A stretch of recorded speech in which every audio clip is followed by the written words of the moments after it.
Mm, mm. How do we do that? Well, that's why I say it's misconceived. Firstly, it's on the grounds of misconception. Yes. Well, he would like Your Honours to. Oh, his application is misconceived. Yes, Okay. his application is misconceived. We say, firstly, it's misconceived because Your Honours simply don't have that jurisdiction. Second, nobody who has represented this man for 2 years has represented that he's unable to give instructions. Indeed, even when Your Honour raises Keystone, the only proceedings that this man is unable to give instructions in are these proceedings. He's quite able to give instructions in the United Kingdom to progress the judicial review.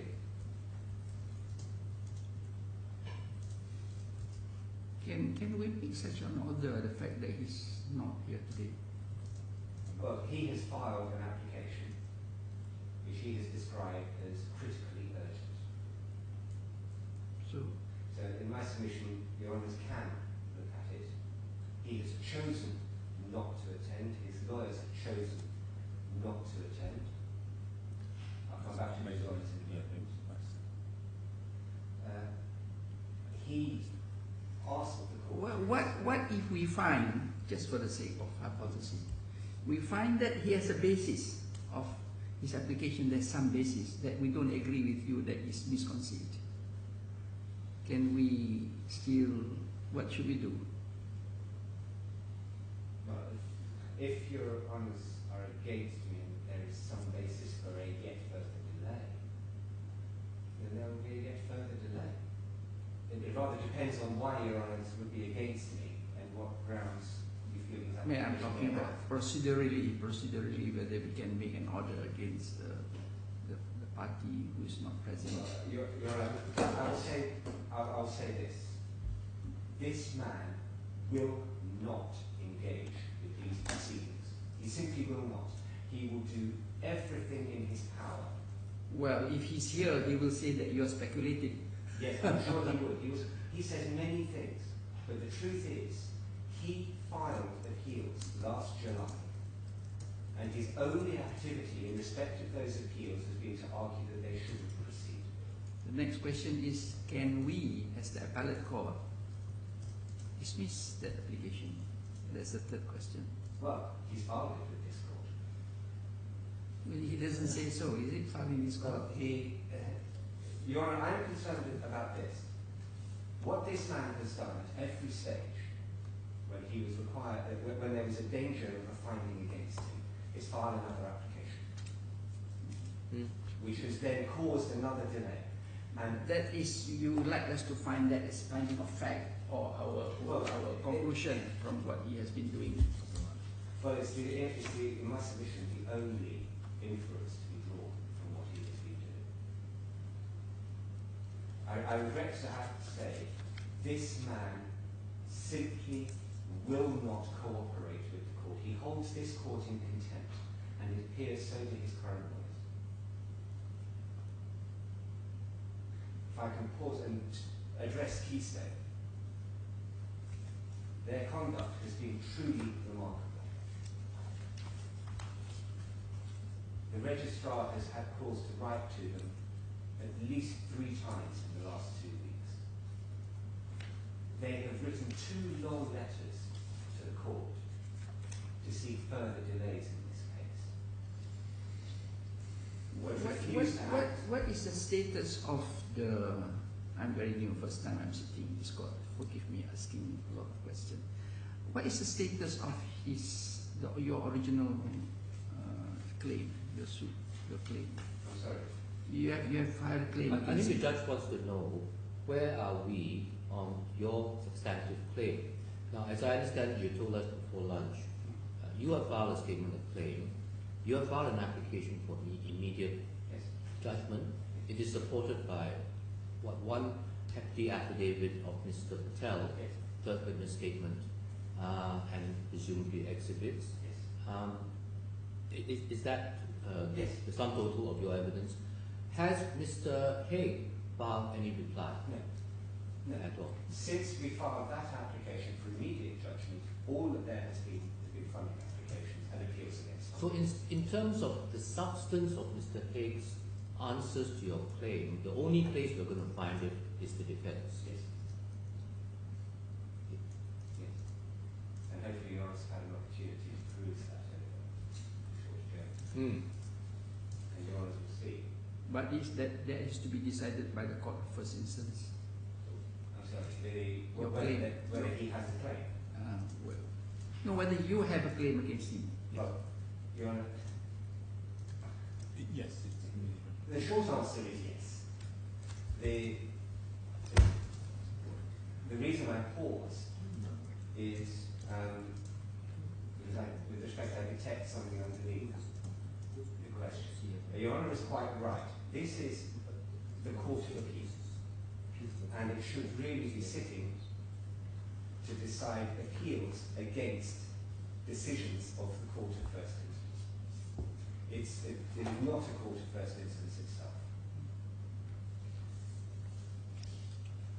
What I would urge Your Honours not to do is to simply refer Mr. Haig's latest application to the Court of First Instance, with yet more delays, yet more costs for my client, and a totally misconceived application. And Mr. Haigh has asked that the fee be waived. And so the application can be dealt with by simply refusing to waive the fee. And there is one other particular feature of this court, which is that each of Your Honours, as well as being a judge of the Court of Appeal, is a judge of first instance. So Your Honours can constitute yourself the Court of First Instance to dispose of this application. Yeah, but we have to fix a date, and notify him that the case has been heard. And this happens in England. If you concede that that his last application is the jurisdiction of the Court of First Instance, then you have to notify him on the date of hearing before. No, with respect, no. Not necessary. No. Why? For two reasons. Firstly, his application isn't supported by the appropriate issue as far as we can understand, and Your Honours can simply not accept. So you're just saying that his applications are not in conformity with the As I REC? understand it, it's simply not in conformity. In terms of form or in terms of filing dates? Filing dates? Is that what you said? No, there's no fee. There's no filing fee. So, technically... He has not Yes. accompanied this with a filing fee. Yes, so that provides a short procedural route. Sort of the rule against self-incrimination, isn't it? If he files a filing fee, then he will say he has money. So he chooses to be true to his position.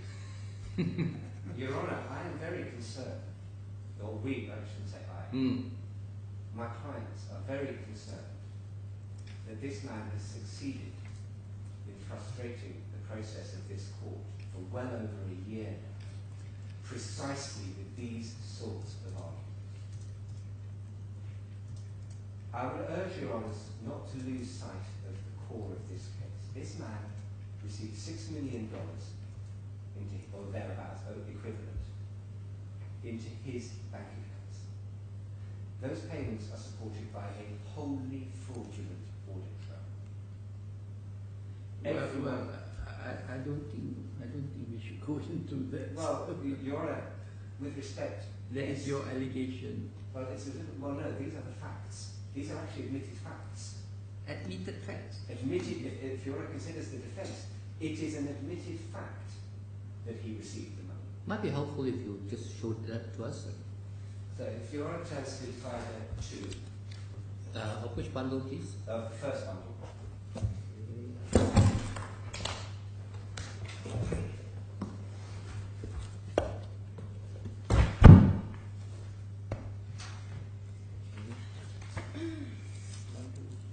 Sorry, core bundle. First core bundle. Yes. Tab 2.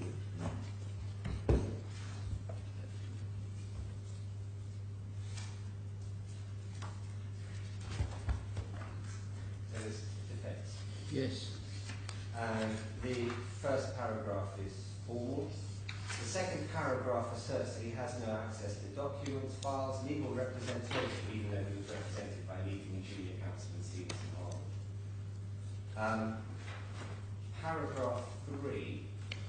The claim is denied. It is That's what he says, invalidating. but can I take your eye through it before we draw conclusions about what this man is saying? Yes. He says he had no involvement in preparing invoices or signing transfer forms. And he said, subject to paragraphs 36 and 41, the payments alleged in the particulars of the claim were made to the defendant's bank account with the claimant's knowledge, in payment of his salary, commissions, referrals, etc. So, Yeah, but it is accepted, Your Honour, that this man received $6 million from us into his bank account. Yeah, but he said he's in payment of his salary. It is accepted that he received $6 million. Yes. It is accepted that the audit trail which supports those payments is fraudulent. The purpose? What he says is he received payments as salary, commission or expenses, and for reasons not articulated anywhere, GFH Capital manufactured the fraudulent audit trail.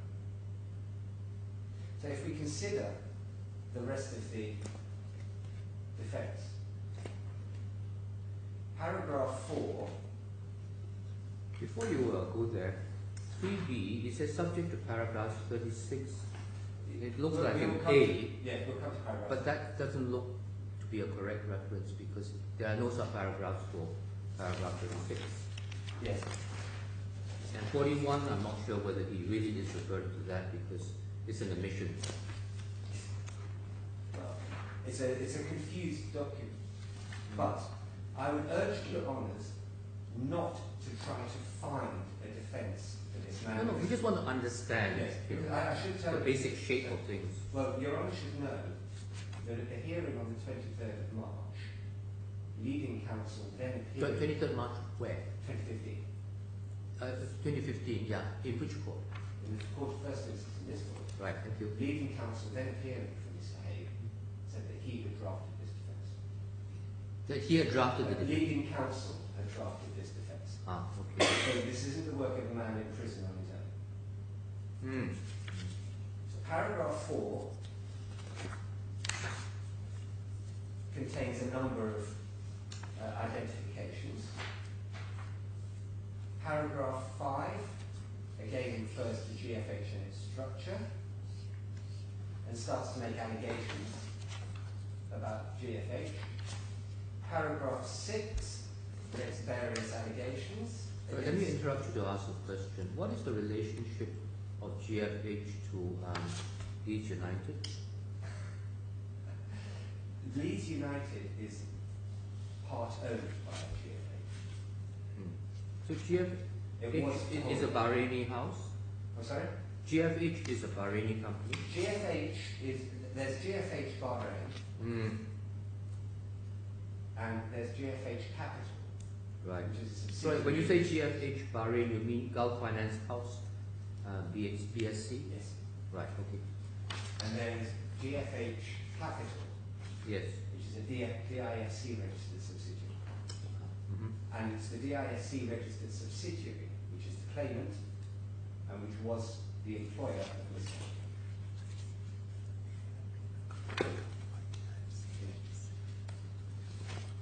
Please carry on. So I've got to paragraph 6. Paragraph 7 again refers to the running of GFH, and 8 and 9. Indeed, all the way to paragraph 14, simply allegations about GFH. Paragraph 15. So before you get to there, who is CBB? I'm just looking. Central Bank of Bahrain. Central Bank of Bahrain.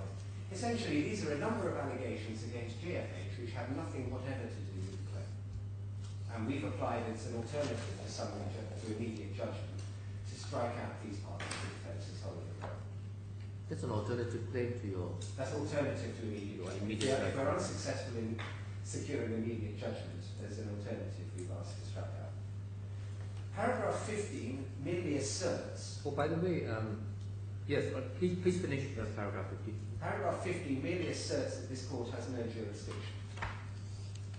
But this is the time that I should remind you, you're going to come back to the civil claim in the Dubai courts. Yes, the alleged civil claim in the Dubai courts. I'll come back to that. So paragraph 16 is where he starts to engage with the particulars of the claim. He has never filed a formal jurisdictional challenge. Never. Never. Okay, until now. No, never. Well, and this is the problem, Your Honour. This is precisely the frustrating problem with this man. That, in my respectful submission, is not a jurisdictional challenge to this court. That is simply another red herring setting a hair running in the hope of further frustrating the process of the court. It's not argued, it's not developed, and I'll come back to that. But apparently he engages with the particulars of claim. He says that he's unable to admit or deny whether or not invoices were raised. Paragraphs 9 to 11 of the particulars of claim.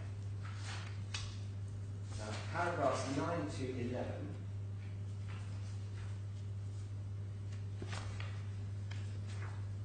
refer to Lincoln Associates, one of the fraudulent or one of the companies whose identity was hijacked for the fraudulent payments.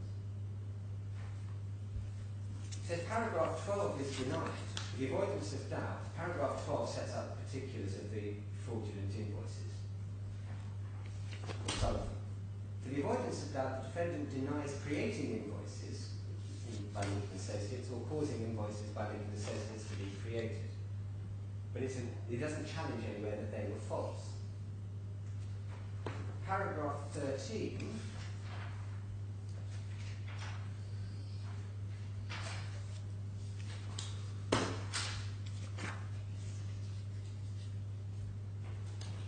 denied. Paragraph 13 alleges that it was the defendant who created the invoice or procured their creation.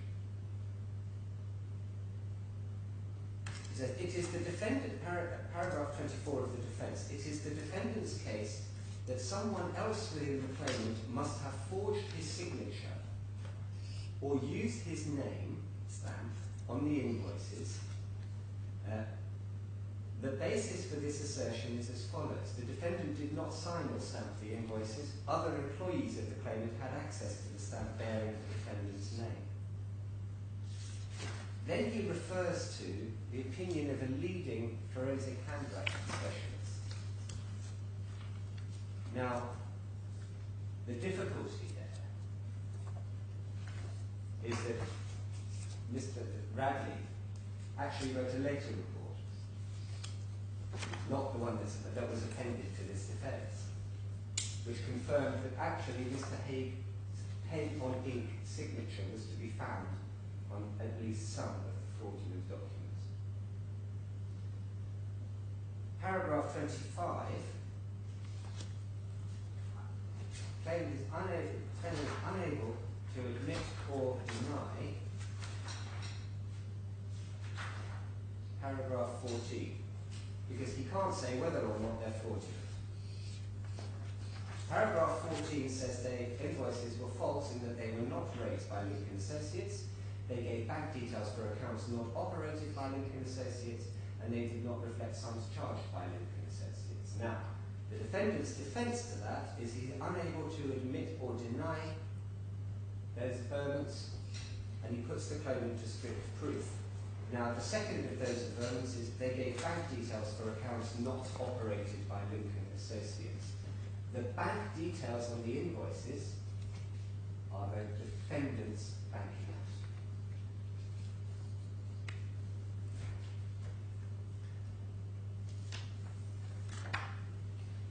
Paragraph 15 repeats that the defendant knew nothing about the invoices. But he admits they are false invoices. Paragraph 27. Paragraph 16 is admitted. Paragraph 16 of the particulars of claim runs to 2 pages, and it is the schedule of payments made into the defendant's HSBC bank account onshore in dirhams, totaling 8,735,340 dirhams. He admits receiving that amount.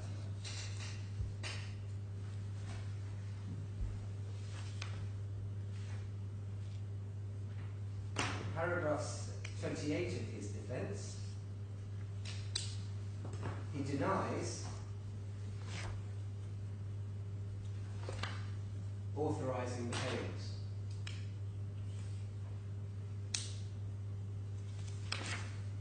However, most of the payment authorisations have his name on them.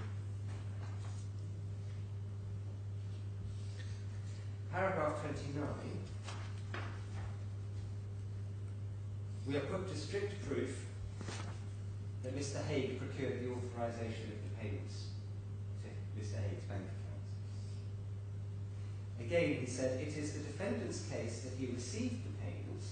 However, it is denied that the defendant procured those payments by false invoices. It is averred that, and this is page 39, A. Payments 1 to 5 represent payments by the claimant for the defendant's expenses incurred during the course of his employment to which he was entitled. Payment 6 represents a payment by the claimant for legitimate invoices paid by the defendant for which he was entitled to reimbursement. Payments, which should be 6 to 7, represent payments by the claimant for the defendant's expenses incurred during the course of his employment to which he was entitled. So payment number 6 is both the reimbursement of an invoice paid and the payment of expenses.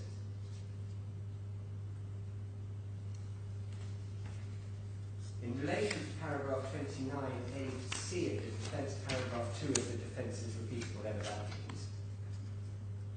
And payments 8 to 25 represent payments by the claimant for commission/referral fees due to the defendant. The defendant's entitlement to commission and referral fees is particularised in paragraph 65 of the defence. And so we turn to paragraph 65 of the defence, which begins on page 44.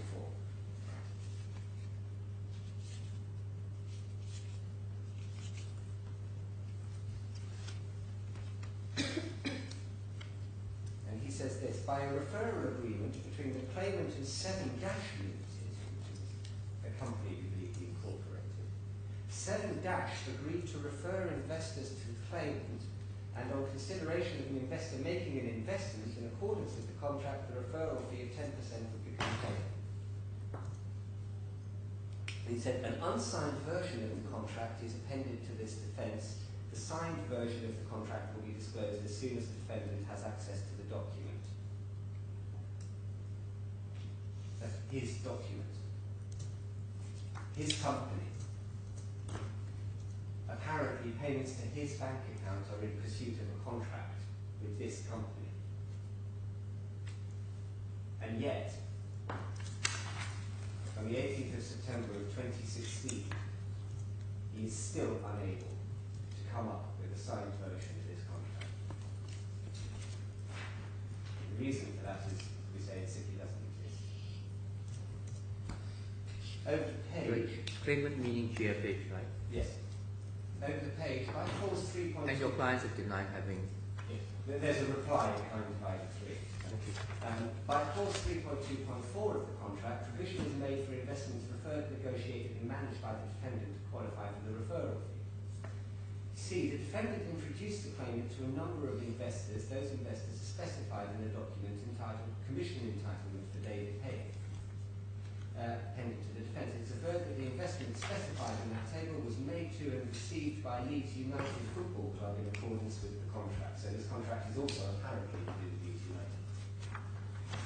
As a result of the investment made, the referral fee specified in the schedule became payable. For the avoidance of doubt, the cumulative total of referral fees payable to 7 is around £4.8 million. By letter date in or around November 2013 from 7 to the defendant, 7 assigned its right to the referral fee under the contract to the defendant.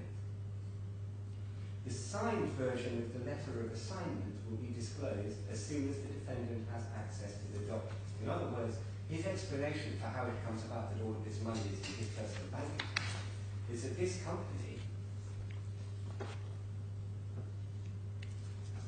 assigned its rights under the contract to him personally. There's no mention who 7 is, huh? No, 7 as far as we can tell, is a British Virgin Islands company administered by Mr. Haigh fiduciary. And I should say, in the reply, we take issue. We take issue with this. We deny the existence of this contract. As a result, the defendant is owed £4.8 million by the claimant and seeks to set off against that debt the amount paid in accordance with the claimant's liability set out in 29E 53A to C of the defence. Defendant reserves the right to plead a counterclaim in these proceedings based on the facts and circumstances set out in paragraph 65. In other words, his defence appears to be that he was receiving money in payment of commission which he is entitled to claim now.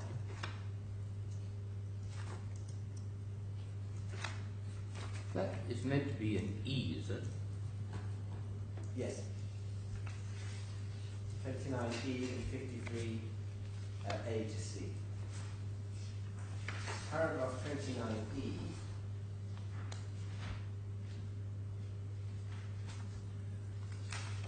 is the one which says payments received into his bank accounts, supported in GFH's records by invoices from a company named Lincoln Associates, wholly fraudulent, were payments for commission referral fees due. Yet, when you turn to the end, he says he's entitled to set those sums off and make a counterclaim. Well, presumably, this 4.8 million will not be the money that your clients are claiming against him. Because he has already claimed some partial appropriation of the sums that he has received. Well, Your Honour, this is precisely the problem. His defence is wholly lacking in particulars and confused. And confusing, and we say deliberately so. This is his answer to how $6 million, supported by a wholly fraudulent audit trail, ended up in his hands. Why was this your claim, your substantive claim on the immediate order? Why was it not heard yet? Because every time, because, Your Honour, we had a funding hearing on the 23rd and 24th of March. Well, they can run simultaneously, can't they? Your Honour, it's been listed on at least 4 occasions, the immediate judgment application. And then? And eventually it was stayed until the appeals, in this case, these appeals were heard. Why should they be stayed? Because they're That was independent. the order of the court. No, I don't think there was a stay. Certainly not in my Well, it was said that the immediate judgment application would be heard once these appeals had been resolved. No, there are fixed dates. There are now. There are now. They're not linked. They're decoupled if they ever were linked. For several Sorry, months, I think maybe your colleague knows better. for several months, the immediate judgment simply sat in the bed. Would you speak back a minute?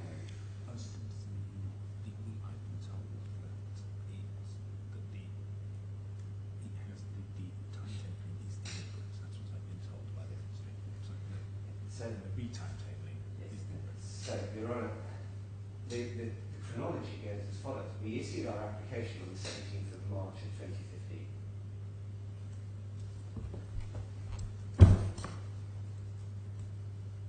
2015. (23rd of March? 17th. 14, 2014. 2015. Right. What was it? What was it that you did on the? What was it? We issued our application for immediate judgment on the 17th of March of 2015.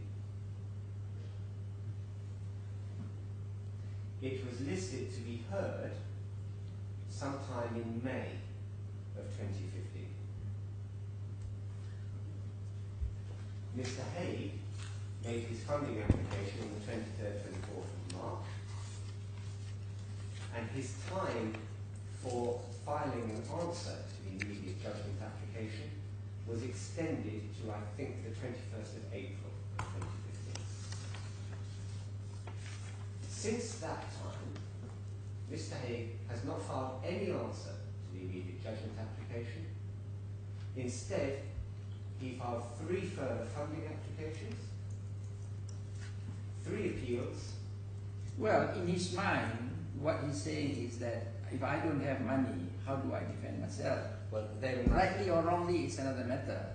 But that's what he's saying. Well, give me my money. When did you agree to release 200,000? Is it dollars that you released? Pounds. Roughly when was that? It was on the 14th of September of 2014. It was already released. 14th of September of 2014. 2014. And then there were a couple of other sums that were authorized to be unfrozen. I'm not sure whether they've actually been taken up. I'm told by the registry that at least one of the further sums ordered to be released, he hasn't claimed. Is that right? No, with respect, you're right. What has happened is he had a living expenses allowance. Now, money has left the frozen account. We're assured it left in accordance with the terms of the various freezing orders. We have our reservations about that. But money has left. So all the monies authorized by Sir David have been released. Money had certainly all the money that was authorized for living expenses has left and then some. And that amounted to what, 70,000 or thereabouts? It was $750 a week. Oh, I see. It was an accumulation. Yeah. So David also released in May Of 2015. the sum of £40,000 so, to defend the immediate judgment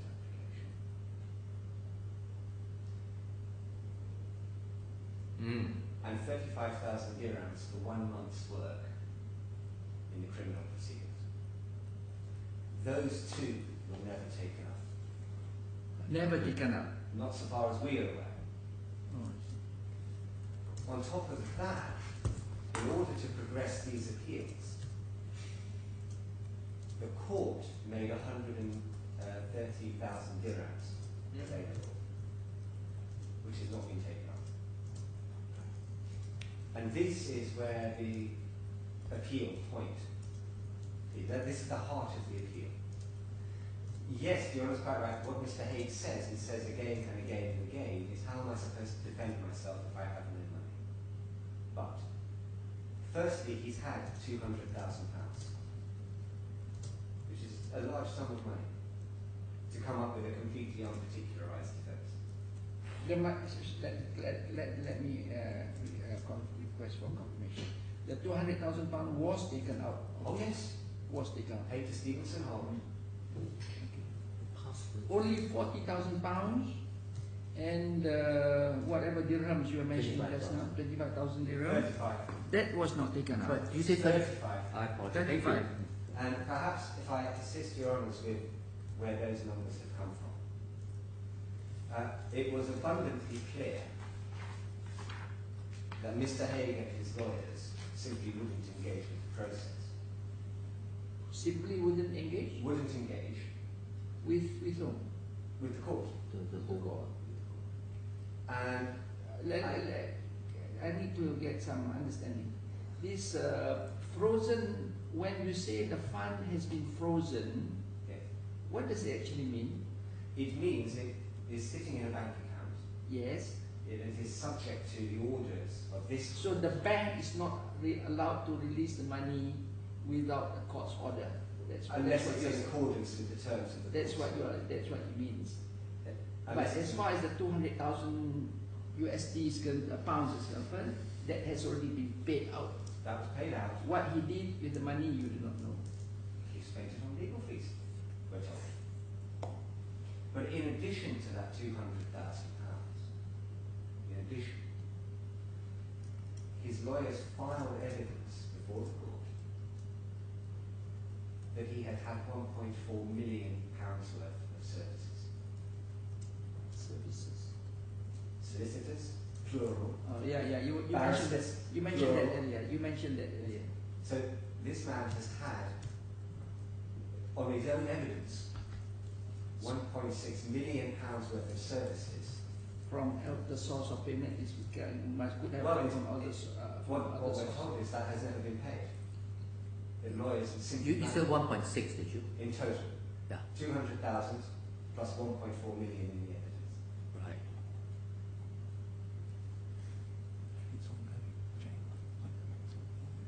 And of course, that was the state of play, as it were, on the 12th of February of 2015, that £1.6 million figure.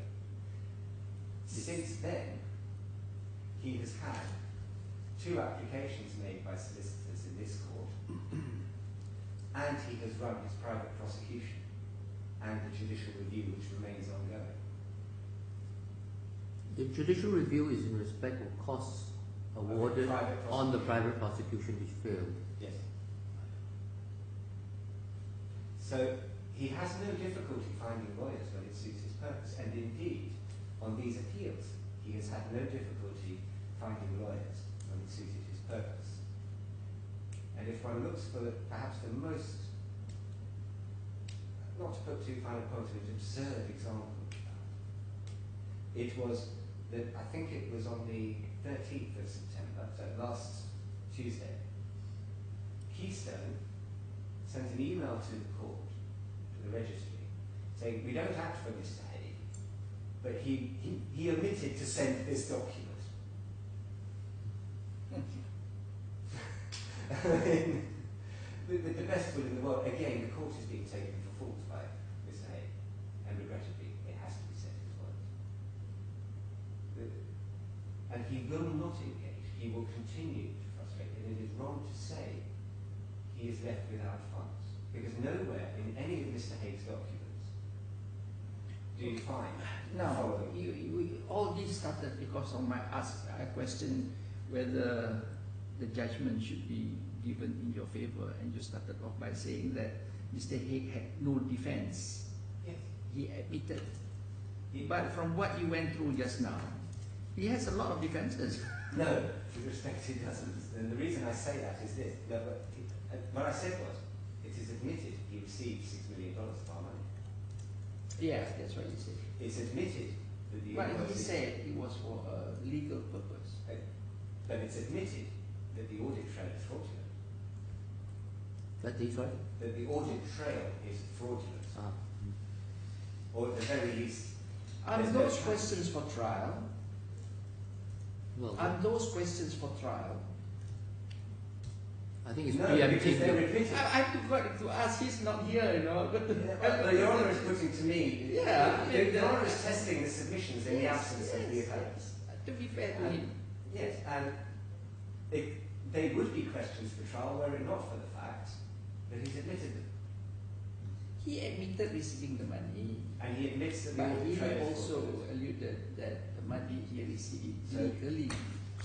The issues for trial, as articulated by the defence... But we are not here for that purpose. No, but since Your Honour asked, the issues for trial, as articulated by the defence, excuse me, are whether Mr. Haigh had an entitlement to receive the money he accepts that he received. Where does, sorry, this is related but not directly, where does Fountain Court feature in all this? Fountain Court features in paragraphs Yeah, I know, but 57 onwards. it's difficult to understand it, but who is David Murray? David Murray is a barrister at Fountain Court, Uh-huh. and the evidence, the documents, would suggest that Mr. Murray received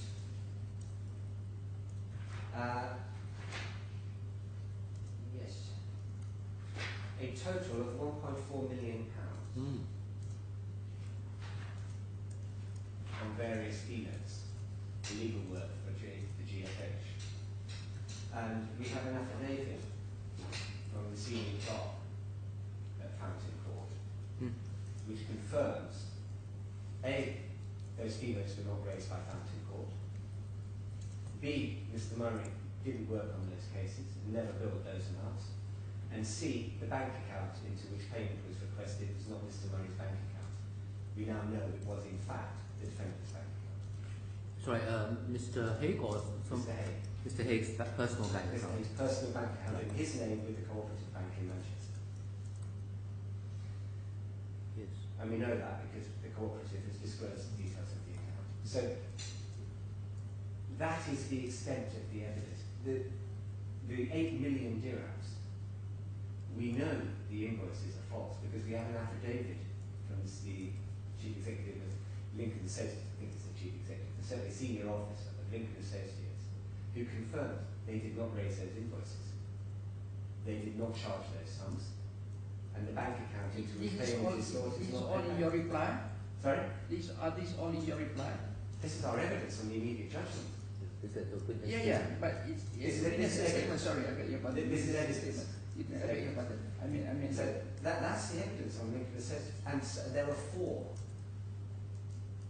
fraudulent vehicles, as it were, 4 people, 4 companies or individuals whose identities were hijacked. And in each case, we have an affidavit confirming, because it's part of the freezing order application, confirming that the invoices are fraudulent. So the issue is who created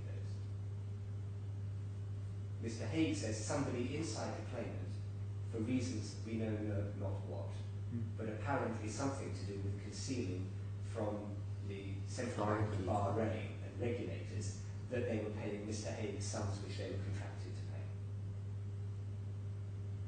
That's his defence on that part of it. And the other part of it is why he was in fact receiving the payments. He says the salary, expenses and commission, but he's unable to provide any meaningful particulars of which payment is which. Even when he says, well, even when he manages broad categories, he can't say which one of the investments he says a payment was for. So his defence is at best shadowy, and that's why we applied for immediate judgment. Our evidence is overwhelming. And since we made that application, we have been faced with application after application after application. And the same has happened in the last 7 days. All of what has been exchanged between us in the last few minutes have been in response to a question for me to take us through your defense, which I think you've done adequately. Yes. Unless either of my colleagues have any further questions to ask, I think we should move on to the next stage. Yes. So, I think we understand what you want. Is there anything else you want to say? Because otherwise I'm going to come back and remind you that you were going to tell us about the civil claim. Now, the civil claim in the Dubai court, there isn't a civil claim as such. I'm sure that Your Honour is aware, that Your Honours are, I'm not aware. the Dubai criminal system is a civil law system, something akin to French continental, and it's possible to engage in the process as a civil party. Sort of a restitutionary claim. Yes. Now, So it's an adjunct to a criminal proceeding. well, it's integral to it. Uh-huh.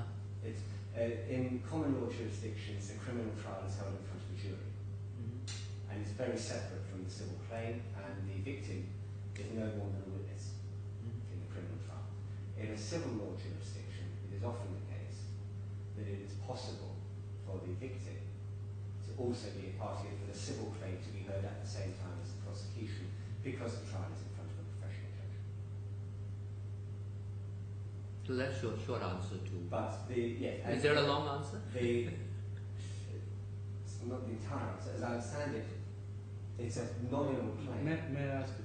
But the civil case here, considered as a compensation case, not to claim the right amount. Exactly. And is that still ongoing? No. It was settled at the same time as the criminal proceedings conviction. come to an end, yes. So he was convicted of embezzlement, as you Yes. said. And what was the financial order made? I don't actually know the answer to that question. I'm sure we can find out, but as I understand, Well, I mean, it's a nominal amount. It was only a nominal amount so that we had some standing in the proceedings. Because the primary source of recovery is this. And there's a good reason for that, and it's as follows. The Dubai legal system doesn't really recognise the concept of a proprietary claim, equitable interests, and so on. The civil law doesn't recognise this split ownership concept that's inherent in common.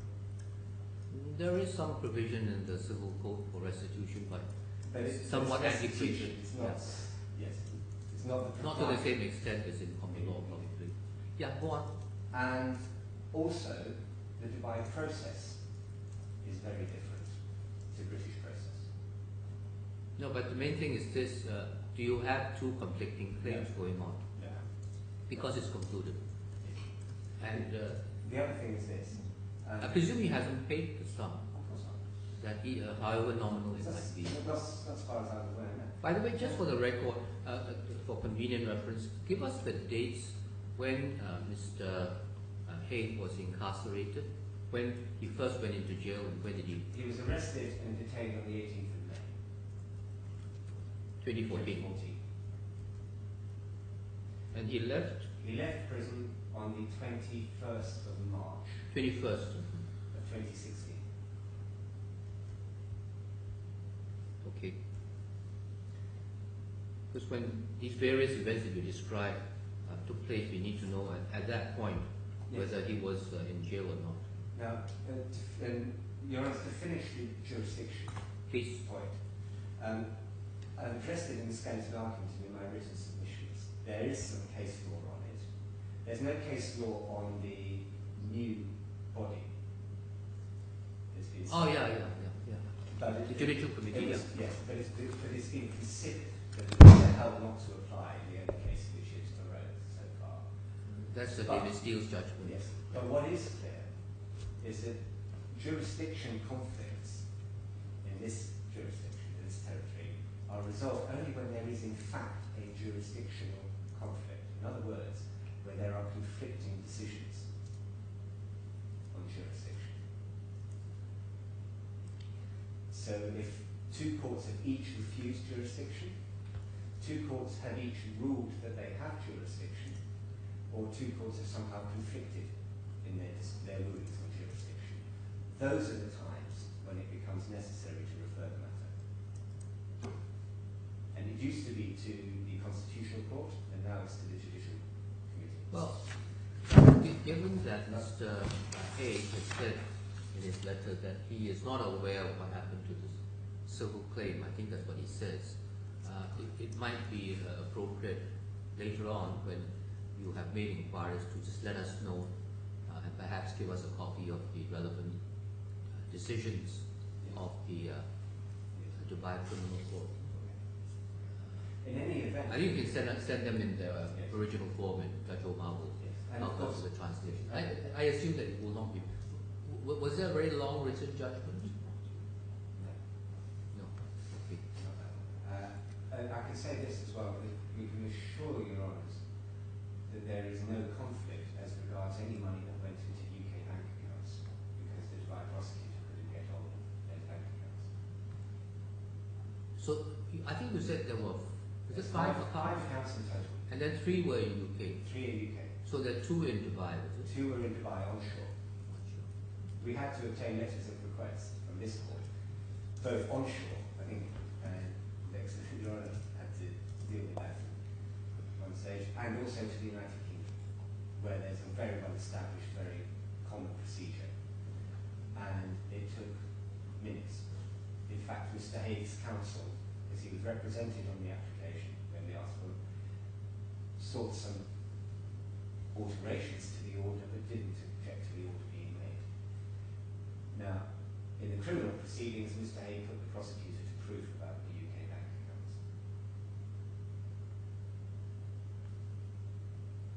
Sorry, what is the consequence of And that? so the point is that even if, for some reason, and without me having received such instructions, all of the money that was paid into a Dubai bank account has been ordered to be repaid by Mr. Haigh, by the civil court,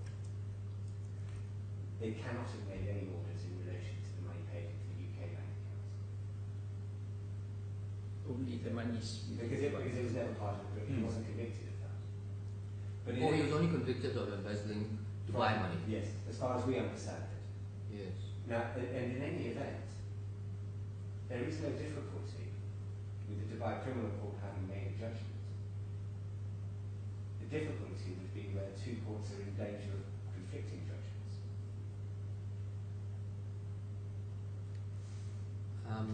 Mr. Haigh is asserting that there is some sort of civil claim running in the Dubai courts. Mhm. There isn't.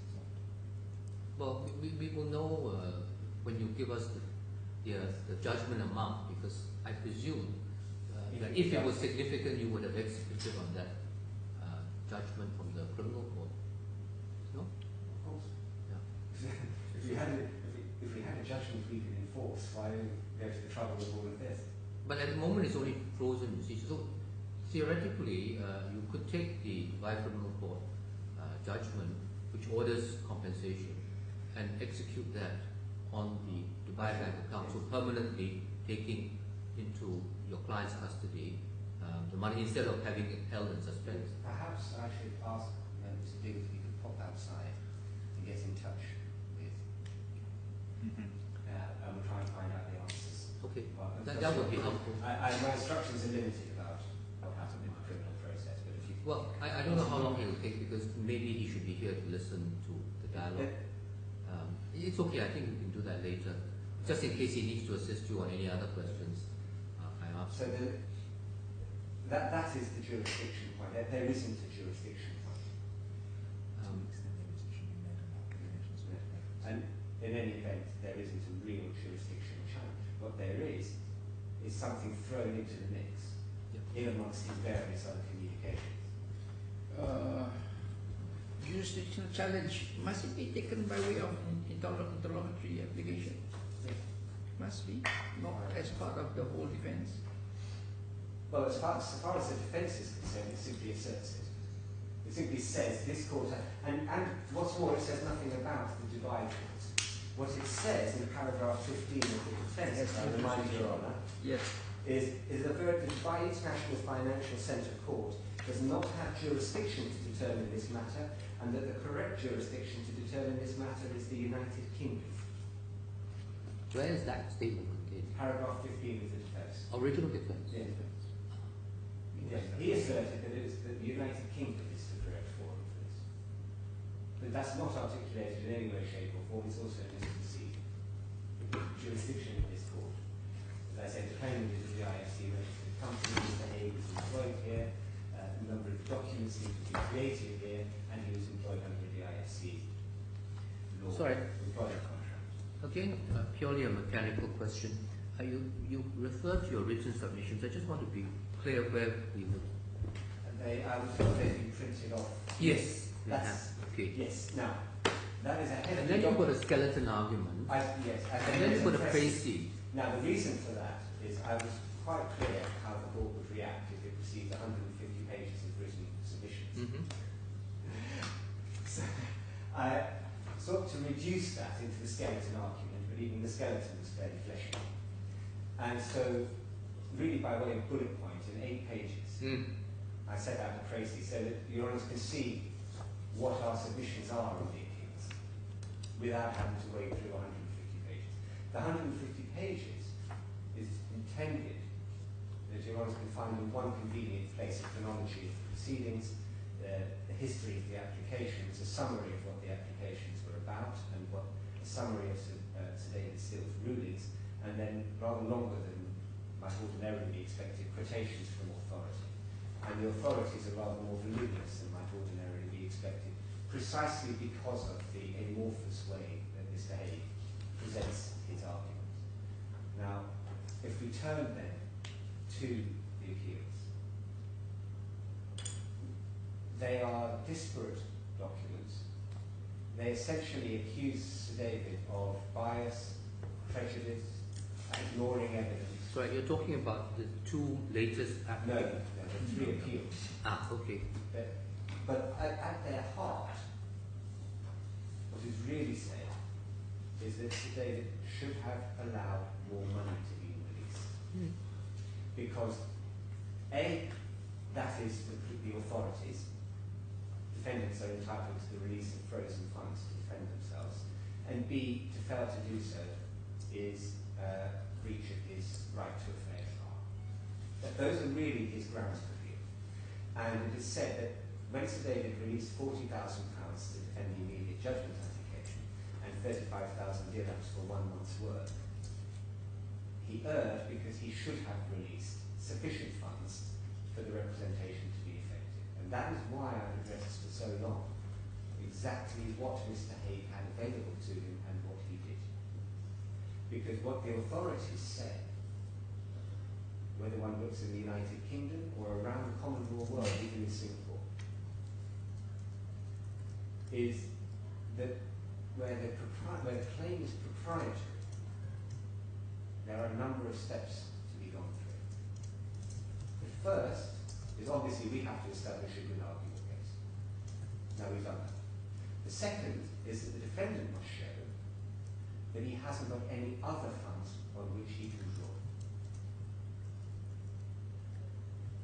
Sorry, the defendant doesn't have any other The funds? defendant must show that he doesn't have other funds other than the frozen money that we claim. Ah. Okay? So before he can be allowed to draw a single penny, he has to show that he hasn't got anything else. Now, It's almost impossible, isn't it? well, Only paupers would be able to invoke that particular ground. well, no, Anyway, go on. No, what happens is that one makes proper disclosure.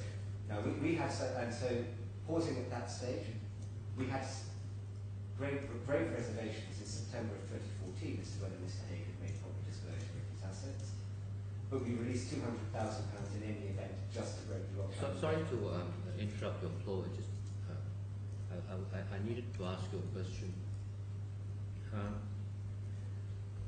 At some stage, didn't Sir David allow Mr. Haigh to sell one of his properties? In September of 2014. And what happened to that? Still not sold. Still not sold. Still not sold.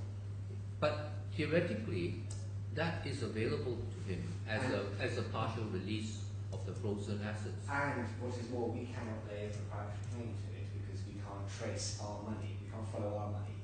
But your freezing order didn't cover.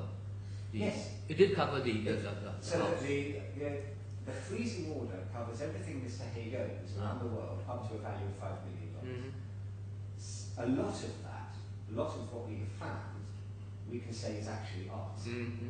because it was bought with our money. So to that extent, you're secure. And then for the rest of the assets, you are unsecured Yes. creditors. That's, if one wishes. So it's just a general discretion of the court Yes. under what we used to call Mareva injunctions. That's exactly what it is. And the reason I was wincing a little. And it's a global freeze, is it? Yes, it's a global freeze. Okay. The reason I was wincing a little is that Your Honour is aware that in the Mareva case law, there's talk about using them to make yourself a secured creditor. But if one wishes, yes, there's the secured part and the unsecured And your part. claim for proprietary ownership, Yes. is it based on common law tracing or equitable tracing? They are mixed monies, are they? In fact, part of the application for immediate judgment traces what was frankly just crossfiring between bank accounts. Okay. So that is step one. We had some reservations about whether Mr. Haigh made full disclosure, but we released £200,000 in September to get on with the case. In pragmatic terms, knowing we would otherwise be faced with all the difficulties. So the £200,000 release was by consent, right? Yes. With your consent. Yes.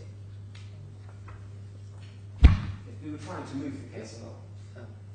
The second, and even to this day, we entertain reservations about whether Mr. Haigh has made proper disclosure of his asset. What Sir David held was that there was good reason to doubt that Mr. Haigh had made full disclosure.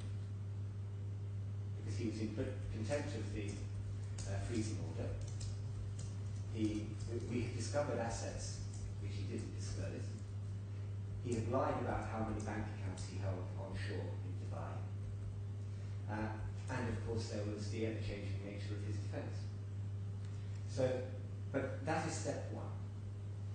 But Sir David went on to step two, in any event. And he was not consented to lock out Mr. Haigh from representation. But he determined, first in March, and again in May, twice, and again in June. It's two things. Firstly, that the level of legal spend on Mr. Haigh's behalf was, as he put it, absurdly generous. Lawyers were being dispatched everywhere. At one stage, there were 6 sets of live proceedings in this case. Yeah, Mr. Podma, I mean, unless you are still going on essentially about the merits of his appeal. Yes. On the funds. Yes. Now the reason I do that is because, firstly, to give the opportunity for the solution to be tested since Mr. Haigh isn't here, but also because they set the 3 latest applications. Yeah, I actually want to get on to the 3 latest applications. Well, that's the point. So, but Your Honour sees that Sir David actually was quite careful. And at each stage... Yeah, but I'm going to suggest to you that actually I think we are beyond that. Yeah. And we need now to, because we want to set aside sufficient time before we close for the day to go through the new applications before us. So I want your assistance on that as we go through it paragraph and paragraph, but of course not in such detail.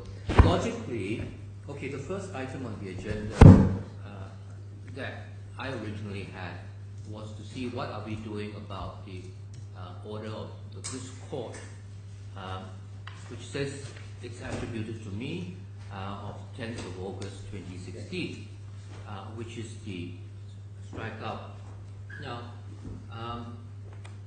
the tentative view of the court, having heard you, having read the papers and having discussed it, is that we are inclined to confirm that order, because that's step one. So you would not have much to say about that, I presume. Bearing in mind that there have been several extensions of the skeleton filing date, bearing in mind that the original permission to appeal was conditioned upon filing of the skeleton argument, and that there was an express reservation that the permission to appeal would be withdrawn if the conditions were not fulfilled, and despite several extensions, this has not happened. So that part of it, I think we are going to make an order simply to confirm the order of 10th of August. Now that is just a preliminary, because now we have to deal with the various other things that are on our table. So in order, I'm going to suggest that we have to first deal with Mr. Haigh's application to reconsider or appeal against this order of the 10th of August. There's already the 9th of September. The 11th. Well, it's the consequential order after 9th of September when he didn't file, isn't it? Yes. Which is at which tab or page is it at? It's not, I'm not sure it's in. It is. Is it not in your bundles? I thought I saw it this morning. It is. It is, if you're looking in a moment.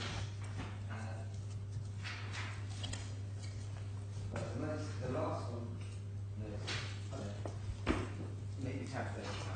I believe tab 35 or 36. Tab 35. Towards the end. Towards the end. The second bundle.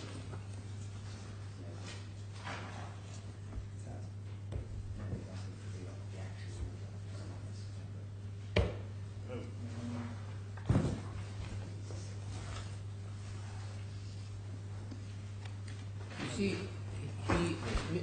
Mr. Haigh first files at between tabs 36 and 37 at page 678, an application to appeal the order of court of 10th of August. So I think we should logically take that first, because the next tab is the application to appeal the ruling dated the 9th of September. Well, Those two more or less come together, don't they? They do. Your Honour said a moment ago that you were minded to affirm the order of the 10th of August. Yes, but you see, affirming that, we have to look at this and see what he wants and to see how we deal with this. Well, perhaps it would be helpful In the light of our current inclination, whether there's anything in this application that we should consider and review. Now,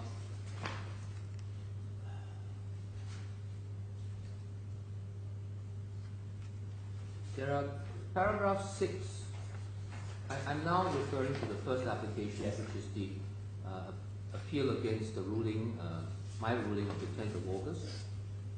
And it says there it's a directions hearing order cannot be deemed to be a judgment of the appeal court.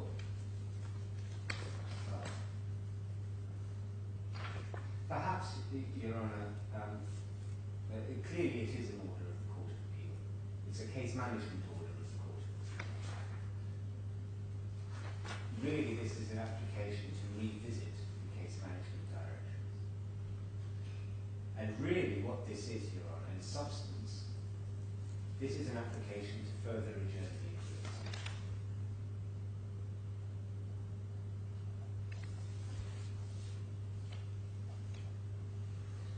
And one sees that. Well, yeah, I'm just going on so that we do things in sequence and not overlook anything. So the first point that it's making, which we have to come back to, is whether or not we treat it as an appeal as such. The second is paragraph 8. Then 7 is read together with 6, because he just says that the order relating to the immediate judgment. Yes. Okay, I understand that, but that really is a case management decision. It's just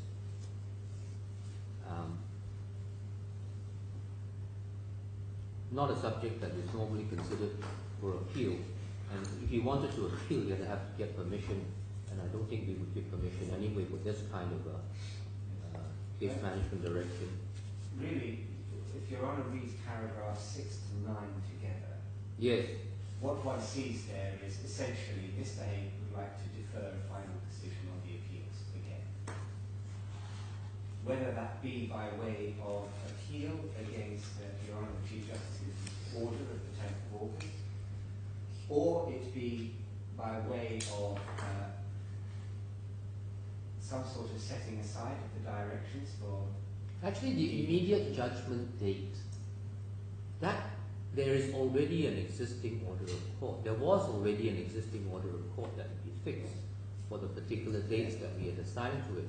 It was only to make things clear in context that it was inserted into the order of 10th of August. But it actually was not a new order. It was just simply to reaffirm. Yeah, it's just a repeat of what had already been ordered. Quite so. The other way he approaches it is to ask for the appeal to be reopened. In other words, he's assuming that Your Honours are going to dismiss the appeals. We're not going to have a Taylor and Lawrence situation here. Sorry? Yeah, you know Taylor and Lawrence, don't you? That's the case where you reopen cases in the Court of Appeal and so on. No? It is far from that, so I don't think... Exactly. And then if that meets no favour, then he wishes the appeal to be reopened pursuant to Rule 44.179 of the rules of the DIFC Court. Yeah, I mean, but this is where you apply the Taylor and Lawrence test, and I don't think it meets it. No. Then he wants to waive the fees. Yes. We didn't waive it when we previously dealt with it. We noted, but I'm not sure that there's anything in this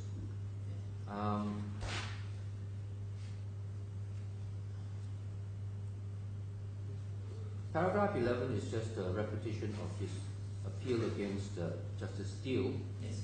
And then paragraph 12 is asking for special consideration because he's a litigant in person. Funds to be released. Yes, he asks for the release of unspecified funds to enable him to appoint counsel and solicitors to amend and resubmit this application and to appear in person at the appeal hearing, so presupposing that... I don't know how he resubmits a permission to appeal, because he's got permission to appeal already, except that it will be, that permission is withdrawn. No, I fear, Your Honour, he is actually asking for an unspecified sum. No, I forget that. He's not even at first base to ask for the specified sum, because his appeal, which is precisely for that relief, will have been dismissed. I fear, actually, he is asking for an unspecified sum to recraft this application. No, that is apart from the appeals. No, I understand that. We're going to come back to that in a minute. I just want to understand what he's saying for the moment. Yes, and as I understand it, he's asking for an unspecified sum to recraft this application. He's asking for permission to re-ask. Yes. For He's asking for funds to re-ask for permission. Yes. He then, paragraph 15, repeats that there is no jurisdiction because now it's the Dubai court. Okay, we've dealt with that. Yes. And then he's got the grounds of appeal, but that's really not. I'm just going to say, if we decide that he really shouldn't be allowed to pursue this appeal any further, then we would not need to look at all of these grounds. Having said that, I think we should just quickly... Well, perhaps if we consider the exposition of the grounds, and then see if there's any that perhaps need to be considered. Why don't I let you take us through, because you're much more familiar with this. Yes, his first ground of appeal is that Your Honour, the Chief Justice, erred in your summary of your own order dated 18th of February and the circumstances surrounding it. He boldly asserts that he wasn't served or otherwise ever provided with such an order and has never seen a copy of the order despite repeated requests to the court, which he says is an error of fact, procedure and law. Now, the best of our knowledge, Mr. Haigh was fully aware. And in any event, ground one has no relevance at all to the position today, save insofar as it is the background that Your Honour indicated some time ago. Because Your Honour's order of the 18th of February listed the appeals for May and made the grant of permission conditional upon the filing of the skeleton argument. Now, why did he say he's not aware? How? Why did he say he was not aware of these orders? When? Why? Why? He doesn't say why. He just says he wasn't served with it despite repeated requests for it. But service is done by... Is that factual? Yeah. Your Honour, I cannot speak for Mr. Haigh. Yeah, but wouldn't service have been effected by the claimant's solicitors? I believe, I'm not sure you want to... I mean, at the time that he was in jail, how were papers being served? Well, firstly, the court officers were going down to the prison. I know, I'm just wondering myself why they were doing that, because normally service Yes, is but effected... I fear that we're in danger of being bogged down in what, in my respectful submission, is a complete non-issue. Because Mr. Haigh, you will recall, wrote a long letter to the registrar on the 17th of July about the progress of these appeals. So whether or not he was aware of Your Honour's order on the 18th of February, by the 17th of July, he was certainly very well aware of the terms on which he was granted permission to appeal.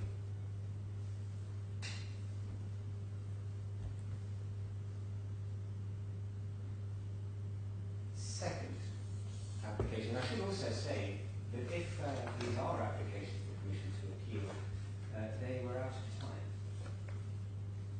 Because the order was made on the 10th, purports to be an appeal against an order made of intent of laws. There's one quick point I just want your confirmation. Paragraph 33 at page 682. It says, I've never been served an immediate judgment application dated 17th of March, 2016. This is the one where there was a typographical error, isn't it? It was, the date is correct, the year is wrong. Yes. Am I right? Yes. 17th March 2015. Yes. So he took advantage of that. Yes.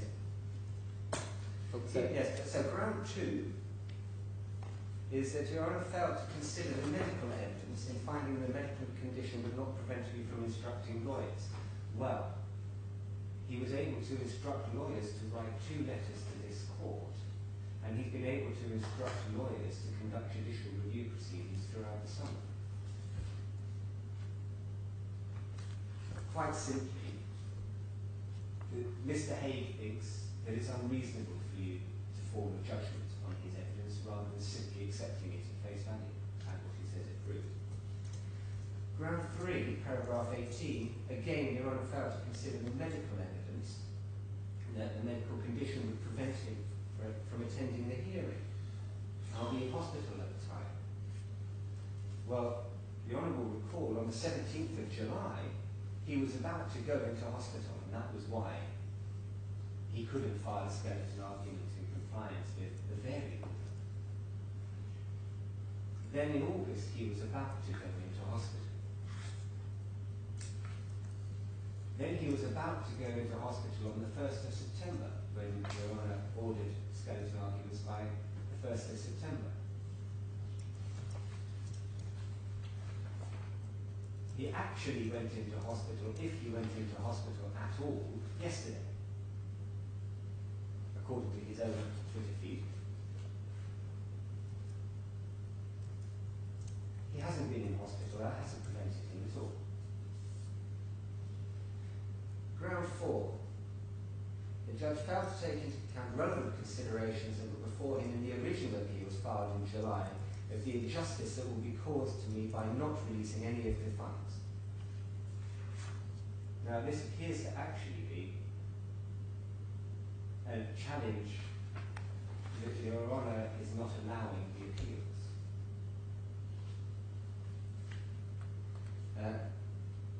5. The judge failed to take into account the appeal dated 8th of April 2015 submitted by Stevenson, Harwood and Zaki. I was informed by Mr. Stevenson, Harwood that leave to appeal had been granted by the court, as had a waiver of fees for the appeal, and we were asked whether the fair application of the appeals hearing should be listed first. Again, this is not fact. What happened? An appeal was lodged. An application was lodged, in fact, with Your Honour the Chief Justice, to waive the fees, and then a further application to vary the freezing order was lodged. And as we understand it, not unreasonably, the registry called Stevenson Harwood to ask what on earth they were doing. Did they wish to appeal the 24th of March ruling, or did they wish to issue a fresh application? And they chose to proceed with the fresh application. Sorry, when was this? This was all in March and April of 2015. And what was the fresh application? That was the one which gave rise to the 3rd of May ruling, which is one of the ones I'm going to do. So the chronology was 8th of April, appeal lodged. I think it was 14th of April, application to waive the fee lodged with Your Honour. And 16th of April, new application to vary the freezing order.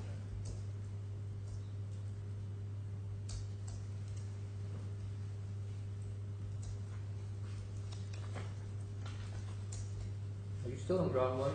No, we're on ground 5. Okay. Now, so then ground 6, the registrar has failed to respond to my repeated request for copies of all the full appeals, court orders, pleadings and case file.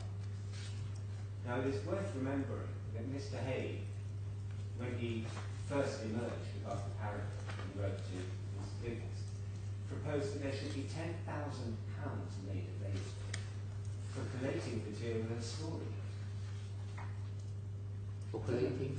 For collating material in his possession and storing it. Who was charging him?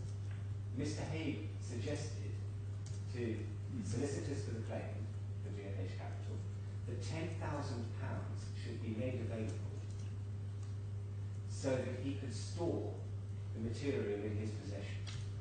He appears to have a vast amount of material, but not his own appeals or the papers in the case. In any event, this isn't a ground of appeal. Where would we find that? Where is that? That is the that's the 16th, 17th of May exchange between the court and Mr. Haigh, which Your Honours find behind divider 28, page 621 onwards.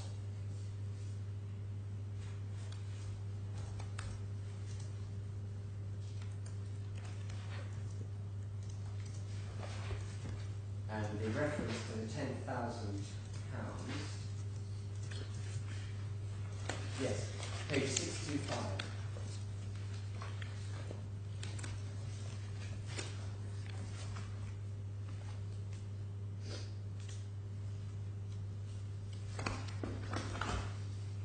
He says, such amount is required to have, do you want to see the italics at the top?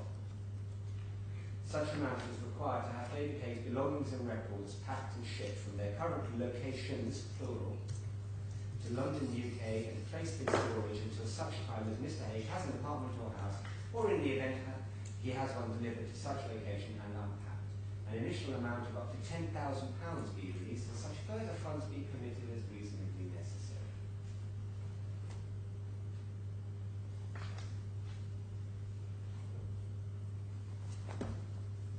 We should also point out that one of the invoices for which Mr. Haigh sought payment was the shipping of an electronic data store from Guernsey to London, housing, I think it was 64 gigabytes. That was its capacity. So Mr. Haigh appears to have vast amounts of evidence, vast amounts of documents, just not the kept documents for his own appeals and his own plea. In any event, that's not a ground of appeal against the Honour's ruling. Ground 7, that in failing to consider the medical evidence fully, or otherwise allowing you the opportunity to present the medical evidence, it doesn't say what medical evidence he hasn't had the opportunity to present. I showed you on the report.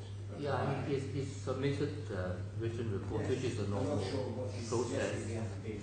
It is pretty rare for medical experts Yes. to be cross-examined, even assuming that the court of appeal was prepared to hear such witnesses orally. But as I said, the evidence doesn't actually show very much. 8. The judge who sitting in the appeal court was not entitled to make an order for directions at the lower court, namely setting a date for immediate judgment. We've dealt with that. Further, or in the alternative, the judge erred in procedure and fact and law in setting the timetable that required submission of documents and work on the Islamic holiday of Eid. I'm not sure if Mr. Haigh converted to Islam whilst he was in custody. He doesn't have a Dubai firm of lawyers that we know of at this moment. Not that we know.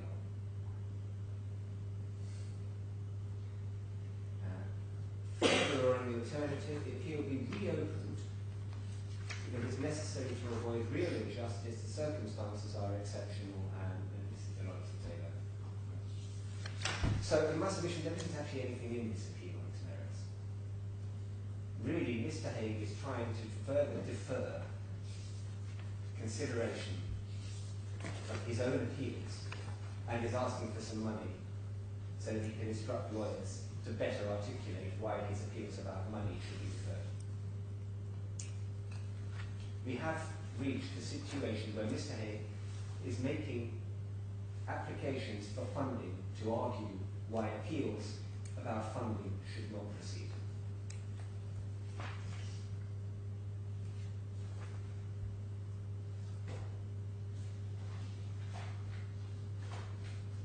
And then over the following pages,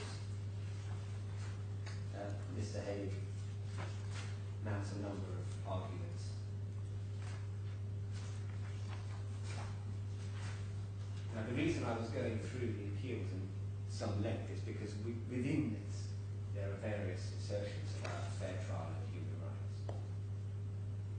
And what that very long He has not been helpful because he cites a provision, but he doesn't actually quote it.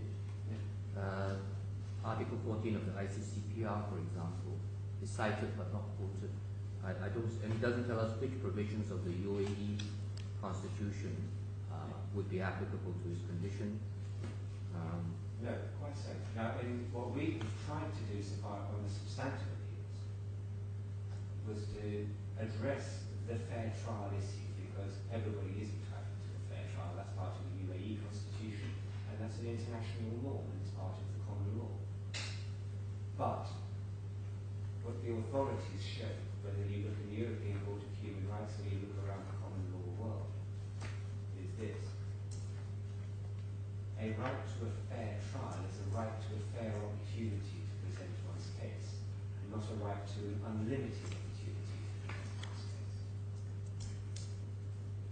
And it is the right to present a coherent case, not the right to waste the court's time. And that, in my submission, is quite important when you want to consider these three applications, which came when Mr. Haigh should have been writing a skeleton argument to pursue his appeals.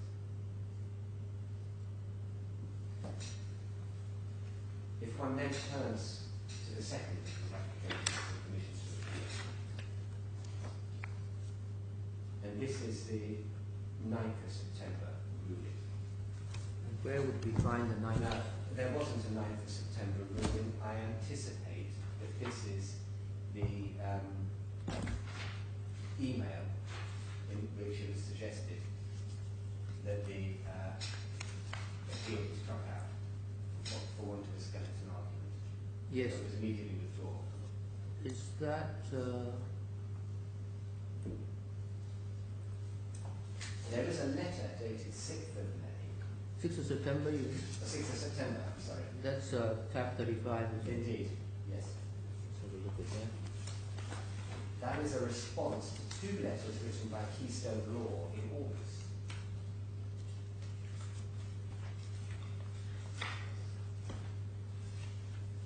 And those Your Honour has in the preceding two tabs.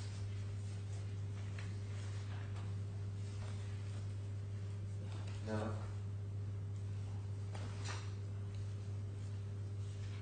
what was said on the 6th of September by the registrar,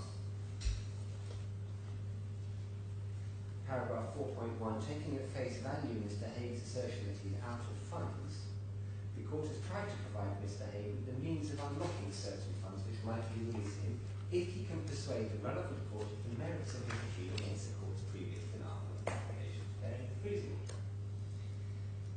4.2, the court has decided to prioritise his appeal against Justice Davis's orders, allowing further release of first funds in order to engage legal counsel going forward for his various cases, including releasing funds. 4.3, in order to assist Mr. Haigh to fund his legal representation to argue the release of the funds appeal, the court has responded to Mr. Haigh's request for financial assistance by releasing part of the court's pro bono fund amounting to a total of 138,000 dirhams.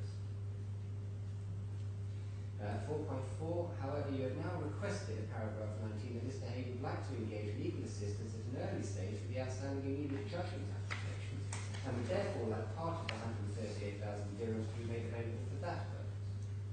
Subject to approval by the signatories to the pro bono fund account, the court would have no objection to Mr. Haigh's choice of how he uses those funds for his different court hearings, but the total amount given to him by way of legal aid will remain at 138,000 dirhams. The lawyers being briefed for the immediate judgment application will be able to access the release of part of 138,000 dirhams upon presentation of detailed bills and costs. 4.6. If Mr. Haigh is successful in persuading the Court of Appeal to grant him the release of further part of the frozen funds to fund his other legal proceedings, then he will have further funds after 18th September to continue briefing his existing lawyers or engage other lawyers. 4.7. The immediate judgment application has been fixed for 16 to 18 October. 4.8. For the filing of documents regarding release of funds to the appeal, Mr. Haigh should be able to brief his lawyers sufficiently for that appeal orally or in writing, and his lawyers will also have the transcripts of the lower court hearing upon which to base their arguments on the evidence and on the law, even at a time when Mr. Haigh might be in hospital. 4.9. Further directions will be given later in respect to filings for the immediate judgment application. 4.10. There is no legal principle of inequality of arms in litigation. Although the court will try and assist the poorly funded litigant to the extent possible without a statutory scheme of legal aid, there is no rule that requires both parties to be in an equal position with respect to the financial resources available to each party. And in fact, deep within that 150 pages is the authority which establishes that very proposition. Thank you.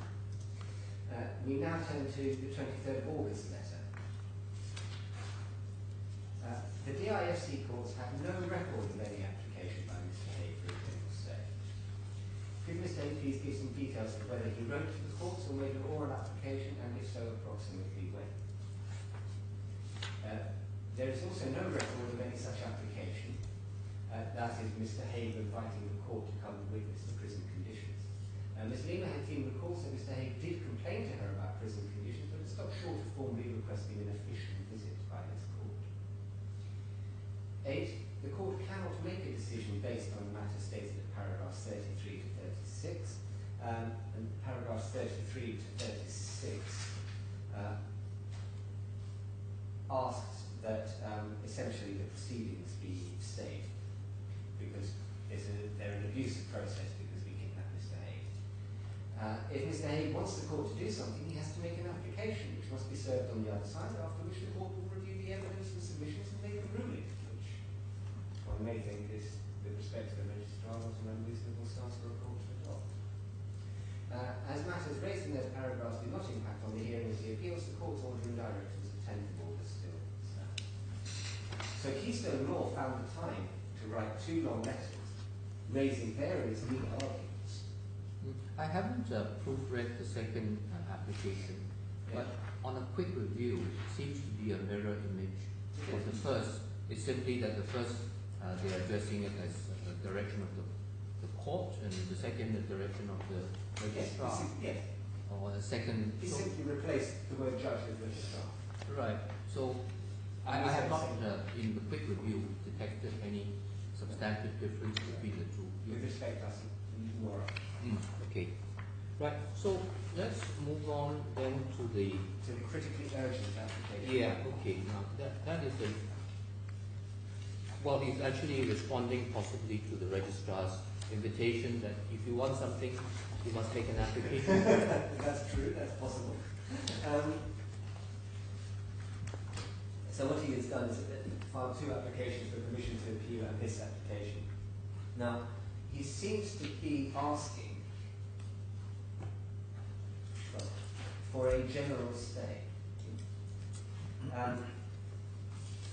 If we take it... Right, before you get there, yes. The overall thrust of his submissions in the application for review is start this whole thing de novo, because I have lots more to tell you. Yes. Right? That's what he's saying. Yeah. Okay. And then now he has come to the application to the DIFC court, which is between tab 30, well, it's tab 38, I think, yeah, and the bundle. You were saying? So if one one goes through this application, paragraphs 3 and 4 make miscellaneous assertions about his health. This is all repetitive of his earlier. It is. And in fact, paragraph 5, he says further, at the time of writing this application, I am now hours away from full-time inpatient treatment at a psychiatric hospital. Now that was written, this document is dated the 11th of September, it was delivered on the 12th, he didn't check in until yesterday. Well, certainly his Twitter feed doesn't record him having checked in before yesterday. And indeed, if one looks at his Twitter feed, the day before he was sending out pleas to the world for advice on how to deal with mental health. Again, did you say that you checked and he has not checked in? Well, we don't know. We His don't Twitter know. feed says he has checked in. Who has said so? His Twitter feed. You know, Mr. Haigh has a Twitter Twitter account. Because Yeah, it It's is very active. It has, I think, 125,000 followers. Twitter's And 125,000 followers. yeah. This is the Justice for Haigh. Yeah, no, this is Mr. Haig's personal one. Oh. There is also the Justice for Haigh Twitter account. Oh. so the Twitter said he has not. Twitter said it, according to Mr. Haig's own Twitter account, Yes, he checked into the Priory yesterday. he checked in yesterday. Yes. Just after he no doubt realised that this court was serious about having a hearing today. But the point is, on this application, he says he is hours away on the 11th of September. He didn't actually check in until yesterday.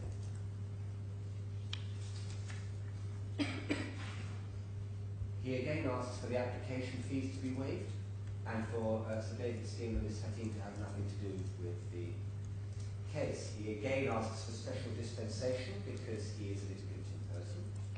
Petition.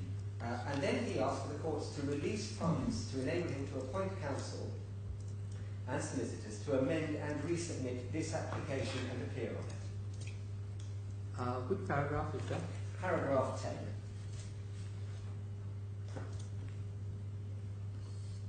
In other words, he'd like the release of funds to make this application for the release of funds. He then cites the change of circumstances and new evidence. He attaches this application a report of Ben Lasky, consultant clinical psychologist, dated 12th of June. Now, that is not actually in the Honours bundle, but that was the document which Keystone sent to the court, saying we don't actually act for Mr. Haigh, but Mr. Haigh omitted to attach this document to the court. What that letter actually says is that Mr. Haigh is unlikely to get an NHS admission to a psychiatric unit. And it would appear that his health insurance will not pay for it because it was put in place after his arrest. Oh, he took out the It insurance appears he after. took out health insurance whilst in custody. Where is this letter? That's what it says in the letter. I read that letter. It was sent to me by But email. as Solicitor rightly points out, we actually don't know A, whether Mr. Haigh actually has health insurance at all, and B, if he does, when he took it out, and C, what his terms were. That letter is not in your bundle, is it? No, it's not. But what is But I entirely know, possible? I've seen it somewhere. Yes, it came in as part of the flurry of activity on Mr. Haigh's behalf in the last couple of days. What is entirely possible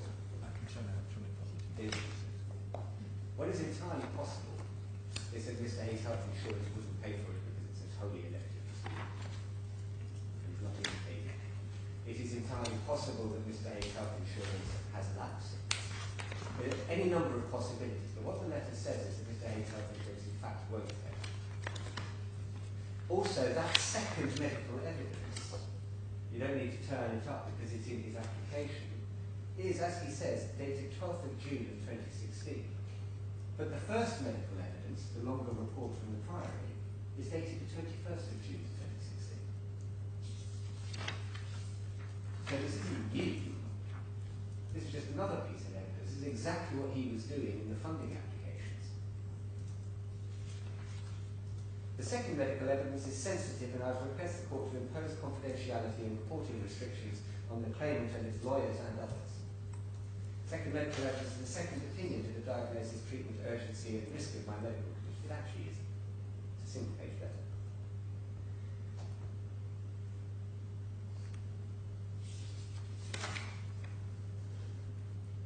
Paragraph 13. Since my 17th of July letter, I have had the emergency services and ambulance called out to me on 2 separate occasions due to my health. My treatment is now critically urgent and has only been made worse by the acts of the claimant's lawyers unthinkably sending DIFC court documents to the psychiatrist hospital. He claimed to be in the Priory, so this evidence of the Priory. And the acts of the DIFC court in wrongly ignoring clear and unequivocal medical evidence on serious conditions. In other words, that's your Honour's case management direction. As I have said above, I will be in the hospital from tomorrow for a period of 5 to 6 weeks for full-time treatment and will be unable to communicate with this court. Paragraph 14, under the heading United Nations and Human Rights. The UAE has ratified the Universal Declaration on Human Rights, the Arab Charter on Human Rights, and the 1987 United Nations Convention Against Torture, Cruel, Inhuman and Degrading Treatment. The Court is directed to the specific fair trial guarantees set out in Article 14 of the ICCPR, have also been held to be reflective of customary international law and therefore apply. He's basically saying fair trial.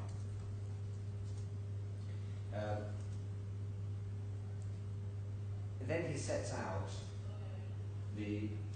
some various provisions of the UAE Constitution. And in paragraph 17 says, I confirm I have made a complaint concerning serious and continued abuses of my human rights by the UAE, including the DISC courts, to the United Nations. Now, it is certainly true that in the legal press in the United Kingdom, there has been publication of a well-known lawyer, the one who assisted Julian Assange, now working for Mr. Haigh. So we have yet another lawyer who apparently is prepared to work for him, but who there's no funding, who it is said will make a petition to the United Nations on Mr. Haigh's behalf. Now, has about the same effect. I mean, that opinion from the United Nations will have about the same legal effect as it has on the Assange decision in the UK, right? also, yes, and of course In other words, I'm not sure that this court is going to be bound by any opinion of the UN. Unfortunately, what's happened in this case is that Mr. Haigh's first answer to it was to fire off two civil claims in the United Kingdom and one civil claim in this court. He intends to do that. No, he did that in 2014, in the autumn of 2014, when he should be preparing a defence. When that didn't cause GFH to run to the hills, he mounted a private prosecution of its officers. When that didn't cause GFH to run to the hills, he started to scream about his human rights. And it appears he's now threatening the court and the government of the UAE and GFH with the United Nations. It's simply another tactic, if I may say. So then at paragraph 18, Mr. Haigh says, again, he doesn't accept the court has jurisdiction. Then at section B, we actually come to the application. So the first thing he asks for, and this is what I was addressing before the short adjournment, to make a finding that all instructions, pleadings, statements and evidence provided by me or my instructed solicitors and counsel whilst I was detained from the 18th of May of 2014 until the 24th of March of 2016, whilst I was subject to coercion, torture, beating, starvation, rape and other serious abuses of my human rights suffered by me as a result of Dubai authorities, including the DIFC court, and with the specific support and intent of the claimant and or its lawyers, be set aside. Now, obviously that's a meaningless application in law. The court can't set aside instructions. What he's really asking for is a declaration that between 18th of May of 2014 and 24th of March of 2016, he lacked capacity to conduct litigation. Now, firstly, the evidential foundation for that might be expected to be psychiatric evidence. But secondly, the implications of that, if it is a serious application, are extraordinarily serious for his lawyers. Because it means that they launched 3 sets of civil proceedings, a private prosecution, filed a defence to this claim, in fact made another criminal complaint against Mr. Patel in Dubai, never got off the ground. All for a litigant who lacked capacity, but never raised the issue at any point. Of course, strictly speaking, if he asks for such an order that everything he's ever said Yes. in these proceedings be set aside, he actually needs a consequential application or an application for consequential relief, because otherwise there'll be just a void, and your claim then stands unrebutted, and then you get a default Well, judgment. So, I that mean, would be it's a just neat procedural way through this, but I fear that that then would be said to be evidence of the gross breach of human rights that this court entails, because on his application to be declared incapable, the court awarded judgment against him. So the I've actually read through these Yes. specific reliefs, so you can run through them quite quickly for the so benefit yeah, of my the colleagues. rest of them are a stay until the United Nations have issued their opinion, an adjournment until We've gone, at least one. Well, we've just gone that- through this earlier on. Yeah. We went I through got this. that's in the previous application. This is a new application. No, No, we went through this one earlier before the short adjournment, I think is Yeah. what Yeah. I was going to say. Yes, And I then read we're through it correcting, some. bungling the Yes. next page. But this one is spelled it right. Yeah, go on, Mr. Yes, so Doctor. that, yes. Then paragraph 22, we go in a new direction. Just an application to strike out the claim or alternatively stay pending the resolution of the claim in Dubai court. Yeah, we've been through this one. Yeah, this you discussed with us earlier. Yes. Further, or in the alternative, to stay the claim pending referral to the decision of the Judicial tribunal. Yeah, we are aware of this. And then paragraph 24, release funds to enable him to appoint lawyers and counsel to prepare and file a revised defence, file a counterclaim, respond in full to the immediate judgment application, respond in full to the appeals, respond to his own appeals, defend associated matters in Guernsey and in London, defend any attempt by the claimant to appoint a litigation friend, notwithstanding his assertion that he lacks capacity and requires inpatient psychiatric treatment. The significant change in circumstances that requires this specific reconsideration is that previously Justice Steele inferred the fact that I was a lawyer meant I could in part represent myself. Not only am I not a litigator, but I am no longer in a position to do this given the inpatient treatment and medication I am on and needs specific expert legal advice from litigation solicitors and barristers. I confirm I have been confirmed unfit to work since my release due to PTSD. Now, perhaps we could pause there. Between May of 2014 and March of 2016, Mr. Haigh said he was unable to make any progress in this case because he was detained by the Dubai authority. Since March of 2016, Mr. Haigh has had no difficulty giving interviews to the media and instructing lawyers in the UK to conduct UK proceedings.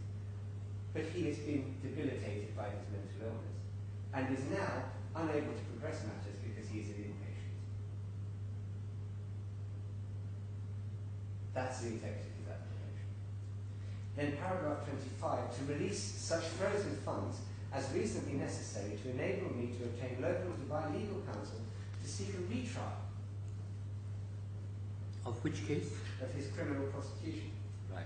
And perhaps, if you wish confirmation that the criminal proceedings are over, paragraph 22, page 707.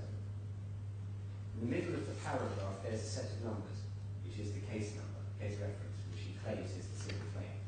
Case reference 19856/2014.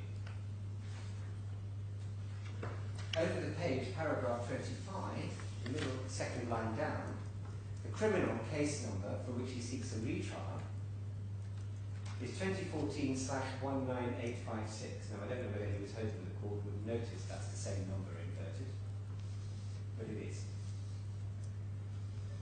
Right, it's the same as in line 2, isn't it? Yes.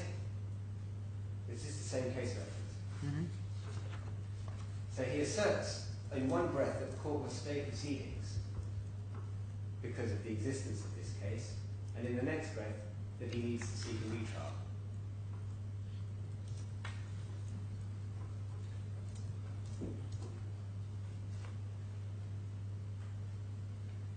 based on new evidence that the DIFC court prevented me filing, and new evidence obtained since my release, and or to peruse the pursue the matter to the Supreme Court of the UAE, subject to consent being obtained to appeal at the time. In other words, he wishes to have more money to argue about his conviction.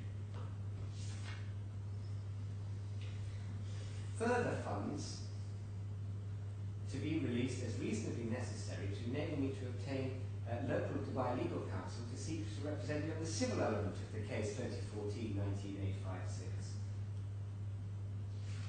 Further funds to seek the filing of a false accusation criminal complaint against the claimant over the Twitter case, which falsely deprived me of my liberty for almost 6 months, and which was designed by the claimant and its counsel to prevent me from engaging with this court, including without limitation the appeals and the immediate judgment application.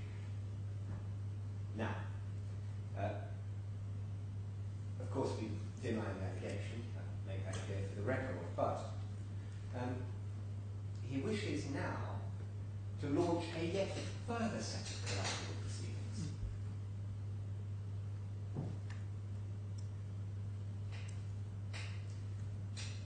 And he suggests that that set of proceedings prevents him from engaging. But of course he's been at liberty since March. Even if there was anything in that, for the last 6 months, nothing has prevented him. Paragraph 26. To release funds to enable me to file a criminal and civil complaint against a Dubai-based party, unnamed, that represented to me that they were a lawyer and would act for me in defending the DIFC immediate judgment application, and to which £30,000 of the funds released by the court for the same were released. We had no knowledge that Mr. Haigh has paid £30,000 to anyone. He has not written anything either in his own name or... No, this is the first we've heard of this. This is the first news of this, okay. Yes. Now, of course, as part of the order, Mr. Haigh is to inform us of where any money he spends is coming from.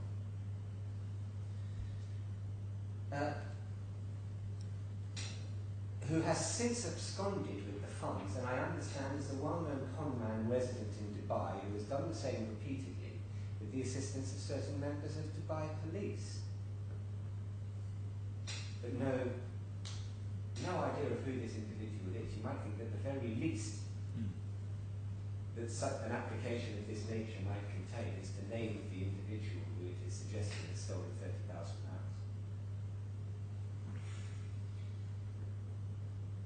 Further, and this is perhaps the real point of the application, to permit the release of an additional £30,000 to replace the lost funds pending the appeal to increase that amount, so that I may avail myself of such funds to commence work on the immediate judgment defence and the defence once I am out of hospital. He's suggesting he's already spent this money.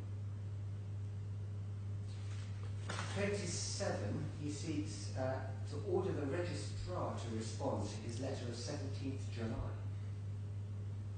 And each of the letters and applications referred to therein, stating the status of each. Well, the 17th of July was the letter in which, of course, he said he couldn't proceed with the appeals, and he wrote a long missive to the court. It was what led to the 10th of August order. We responded to that 17th of July letter with our own written submissions. And Your Honour, the Chief Justice made an order on the 10th of August.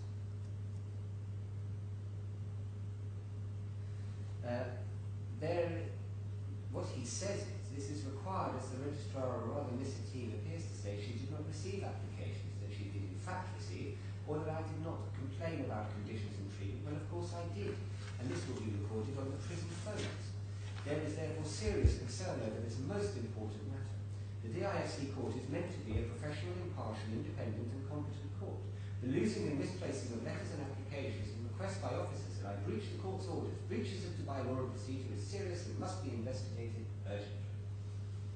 He's asking asking the court to investigate itself. It is a complete red herring, unless Your Honours have reason to believe that Miss Hathi and the registry are deliberately misrepresenting the chronology and their own records. My submission, Your Honours, can safely put a line through that paragraph. Paragraph 28, to request a directions hearing following the bungling by the registry of the directions last week. Further, post the ruling, the maladministration and bungling of the registrar Miss Hathi was such that, and then he sets out. Monday, 5th of September, the court, by email, confirmed an extension of the deadline for the period to file a skeleton for the appeal. However, it was noted this was in contravention of the ruling was not executed by the registrar, or the registrar therefore it was an error of procedure. But I have to confess, however many times I read that, I cannot make sense out of it. But I think he is suggesting that that there was an error to send an email confirming that there was an extension of time. On Tuesday, September 6th, by email, the court wrote in response to the letters at Keystone. You've considered that letter from the registrar. On Thursday, 3 days later, at approximately 10 p.m. Dubai time, an email was sent attached an order of the registrar, the time on it at 3 p.m., revoking the right to appeal given on Monday and Tuesday, signed off by Ms. Hathi. Now, in fairness, and then minutes later, Ms. Hathi then sent another email noting that the email of Monday was incorrect, as the registrar signed on, which should have read 7th, but that this was also wrong. The date of 14th has now been provided. However, it's noted this was in contravention of the ruling. I have to confess I don't actually know what he means by that ruling. But essentially he is complaining about the chronology.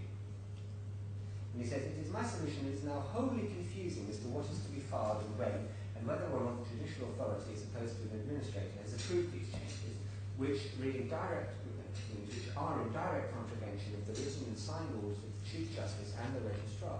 Given the lateness of the sending of the email, the close of business at 10 p.m. on Thursday, and the registry already being informed by preferred lawyers are not available at the commencement of an 11-day Eid holiday, as directed by the ruler of Dubai, it is now wholly impossible to obtain legal advice, and I add very concerning behaviour from an independent registry. Essentially, he's complaining that he didn't know he had to file a skeleton on. Have we ever seen a letter from him where he said that his Queen's Counsel and solicitors were not available for the dates of either this hearing or the immediate judgment application? We haven't seen that. Yeah, so I thought I missed something. Okay. No, this is new. What has been told to us repeatedly is that Mr. Haigh would be in hospital for whatever date was necessary to consider. Then paragraph 29, to commence an investigation into Mr. Ting's handling of this claim, specifically but without limitation, as to why countless letters and applications appear to have gone missing, breach of Dubai law and procedure on numerous occasions, most recently in causing my beating in out jail. And 3, the events of last week concerning several serious mistakes on dates for applications and emails sent late at night to Dubai time during a long Eid public holiday, causing serious confusion. And for good measure, he seeks costs. Now, my submission there is simply nothing in this application. Okay, this is the time that we will now explore with you. You said earlier on that this particular application, which effectively is for a rehash of an old relief as well as some new reliefs, Yes. should not be remitted to the CFI. So please elaborate on that. Yes, that is precisely what he would like to achieve by launching a yet further application in the CFI, which presumably would mean that his appeals have to be put on hold while these issues are litigated and he's being funded. simply delay matters, and you said we can't proceed with the immediate judgment application until all of this is resolved as well.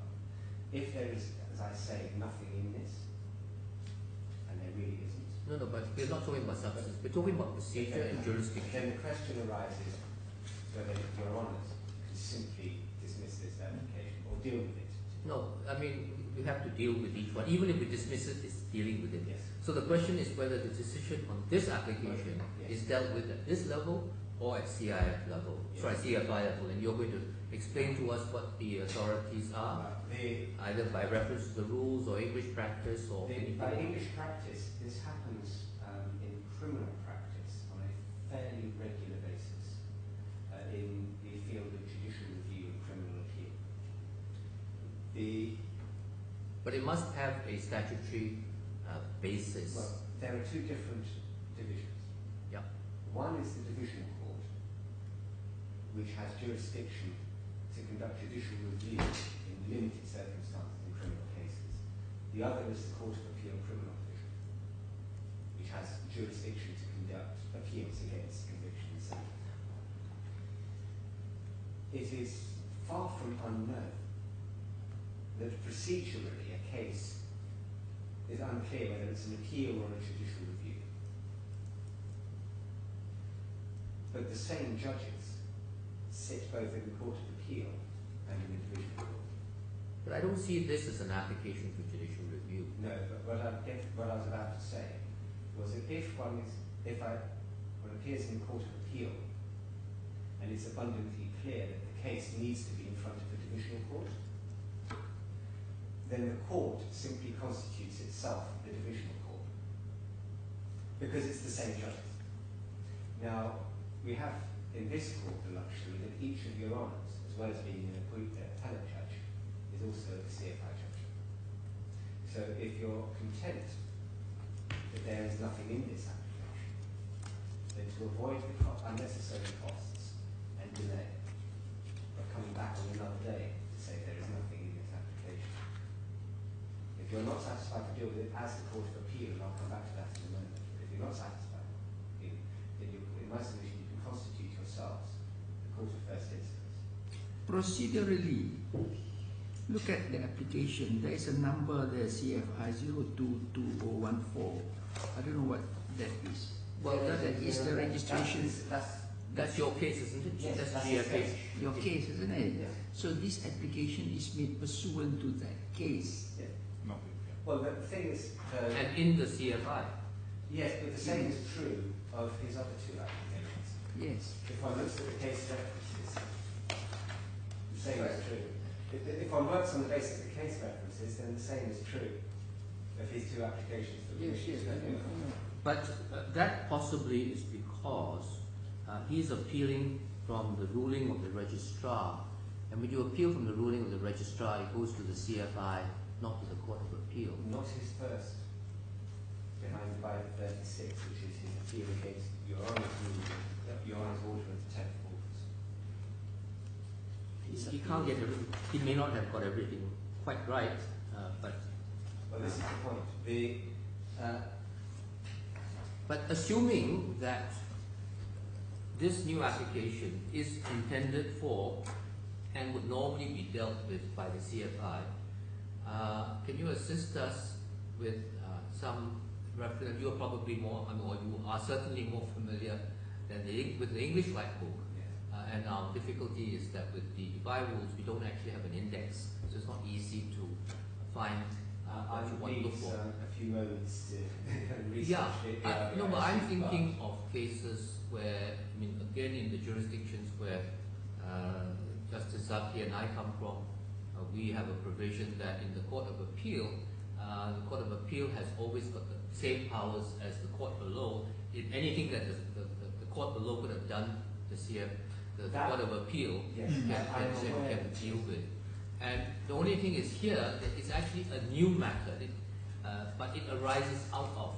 And you know, Court of Appeals in other jurisdictions will typically say we could send this back to the lower court, but since everybody is here and since everybody is arguing, we might as well dispose of it. Yes. The problem here is that one of the parties is not here.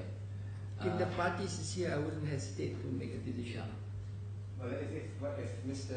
Haigh had been represented today, I anticipate we would have moved along at a fair pace. So I mean, I'm thinking a lot here.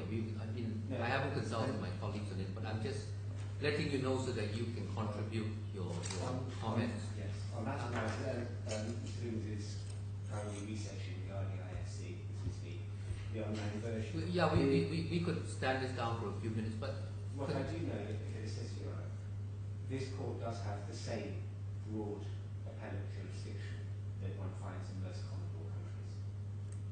well, we base ours very much on the white book. So that's why I'm asking you to go back and look at the white book, which will help us to trace our own rules on this. The second thing is that this is one of 3 documents which came in answer to the direction to file a skeleton argument. I'm less concerned about the first 2 applications. No, this third one came with it. And Sorry, this third one came at the same time. Understand that. And furthermore, You're saying that because it came in response to the yes, action at the Court of Appeal, yes, therefore it should be treated as an application to the Court of Appeal. it's material that Mr. Haigh has chosen to put before the Court of Appeal on the question of the appeals. The other thing is that the application itself refers to his letter of the 17th of July, which was written in connection with the appeal. I don't think in Mr. Hay's mind he separates out these appeals from the CFI proceedings, and perhaps that is why the confusion. And by Your Honour's quite right, if I may say so, to point out before the short journal, this is a court of appeal, and it should ordinarily proceed on the basis of challenges to decisions by a court of first instance, which are reasoned, set out errors of law, and make good those assertions. But Mr. Haigh hasn't done that, and he's left the court in an extraordinarily difficult position. Essentially, the court is in the position of having, including these 3 applications, 6 communications from Mr. Haigh and or Keystone about why this appeal cannot proceed, but not actually advancing his own appeal. And the reason I press that this shouldn't simply be limited to the CFI is that there will have to then be another hearing. There will then be the cost of that other hearing. It's always a pleasure to be invited, but my clients are entitled to have an end to this procedural, frankly, nonsense. And if there is nothing in the application, that's it. This being what Mr. Haigh has chosen. It can be dealt with without a hearing. So the CFI, Would you excuse my document? the CFI, right, rule 23.69, Yeah. and it doesn't need to be a hearing. Yes. The court, that's a, sorry, no, 23.69, the court can deal with 26. sorry. It's RDIFC 2369 that enables the court to deal with applications without a hearing. So let us get that down, please. Right, if it Again? considers it a Yeah, can you give us that reference again, please? Yes, so it's our rules of the RDIFC 23 spot 69. 23 spot So 69. part 23, Yes, rule point 69. And it says the court may deal with an application without a hearing if 1. The parties agree as to the terms of the order sought, 2. The parties agree that the court should dispose of the application without a hearing, or 3. The court does not consider that a hearing would be appropriate.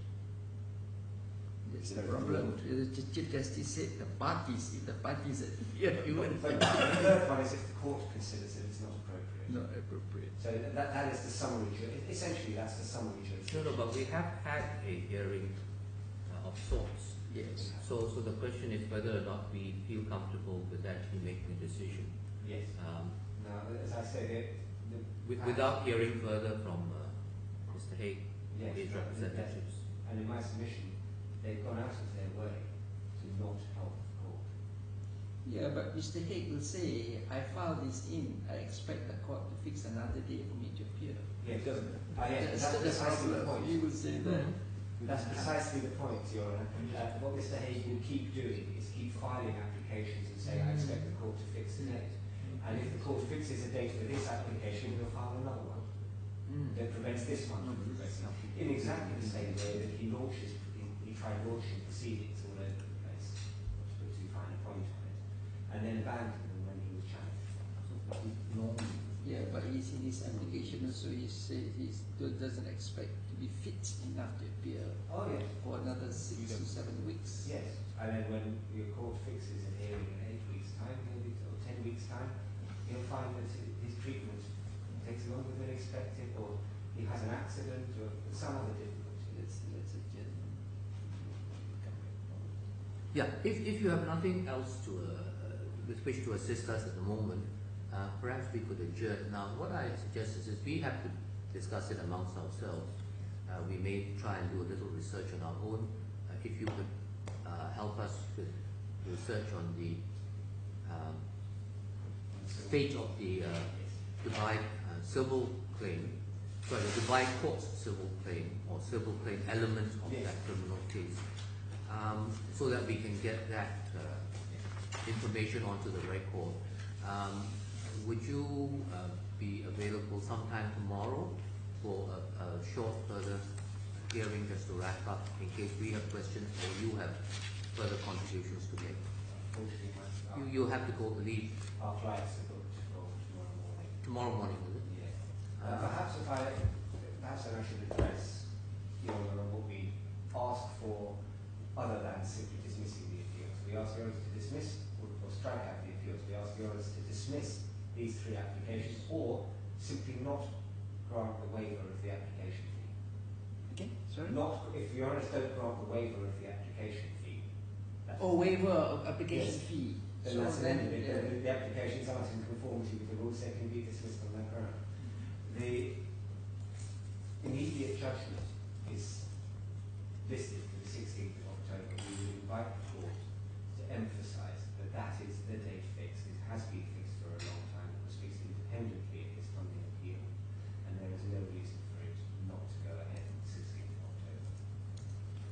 We are concerned that Mr. Haigh will now be, if Your Honours are with me on this appeal, on this hearing, Mr. Haigh will simply issue another application to try and derail the process.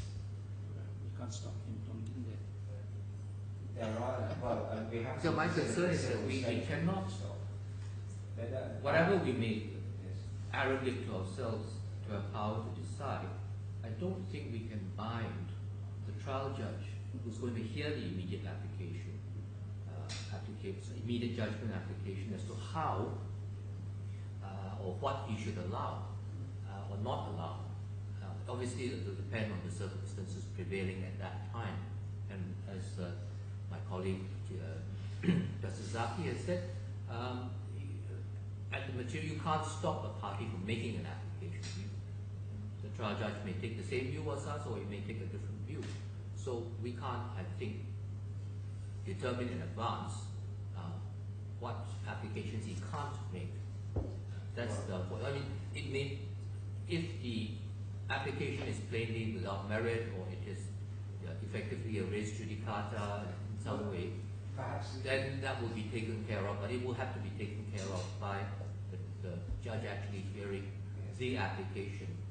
Then perhaps I could urge you on as part of your ruling, if you're with me, to direct that the issue of funding is res judicata and no further applications based on any of the material which either was before the court or could have been before the court. Technically, you can't have a res judicata on an interlocutory application or an interlocutory order. What can happen is that when a fresh application is made, trying to rehash an old application which has been dismissed, then the respondent will typically invoke abuse of process. Then that's a separate doctrine to apply. It is, and that is, in fact, I made reference to it in my in both my press You used it with a sort of lower case. Now I'm talking about it as a doctrine Yes, in itself. it is a Henderson abuse. It's known in the English. So because an 1850 odd case. No, it's different from Henderson and Henderson. Henderson is a branch of Estoppel. Yes. All right, but this is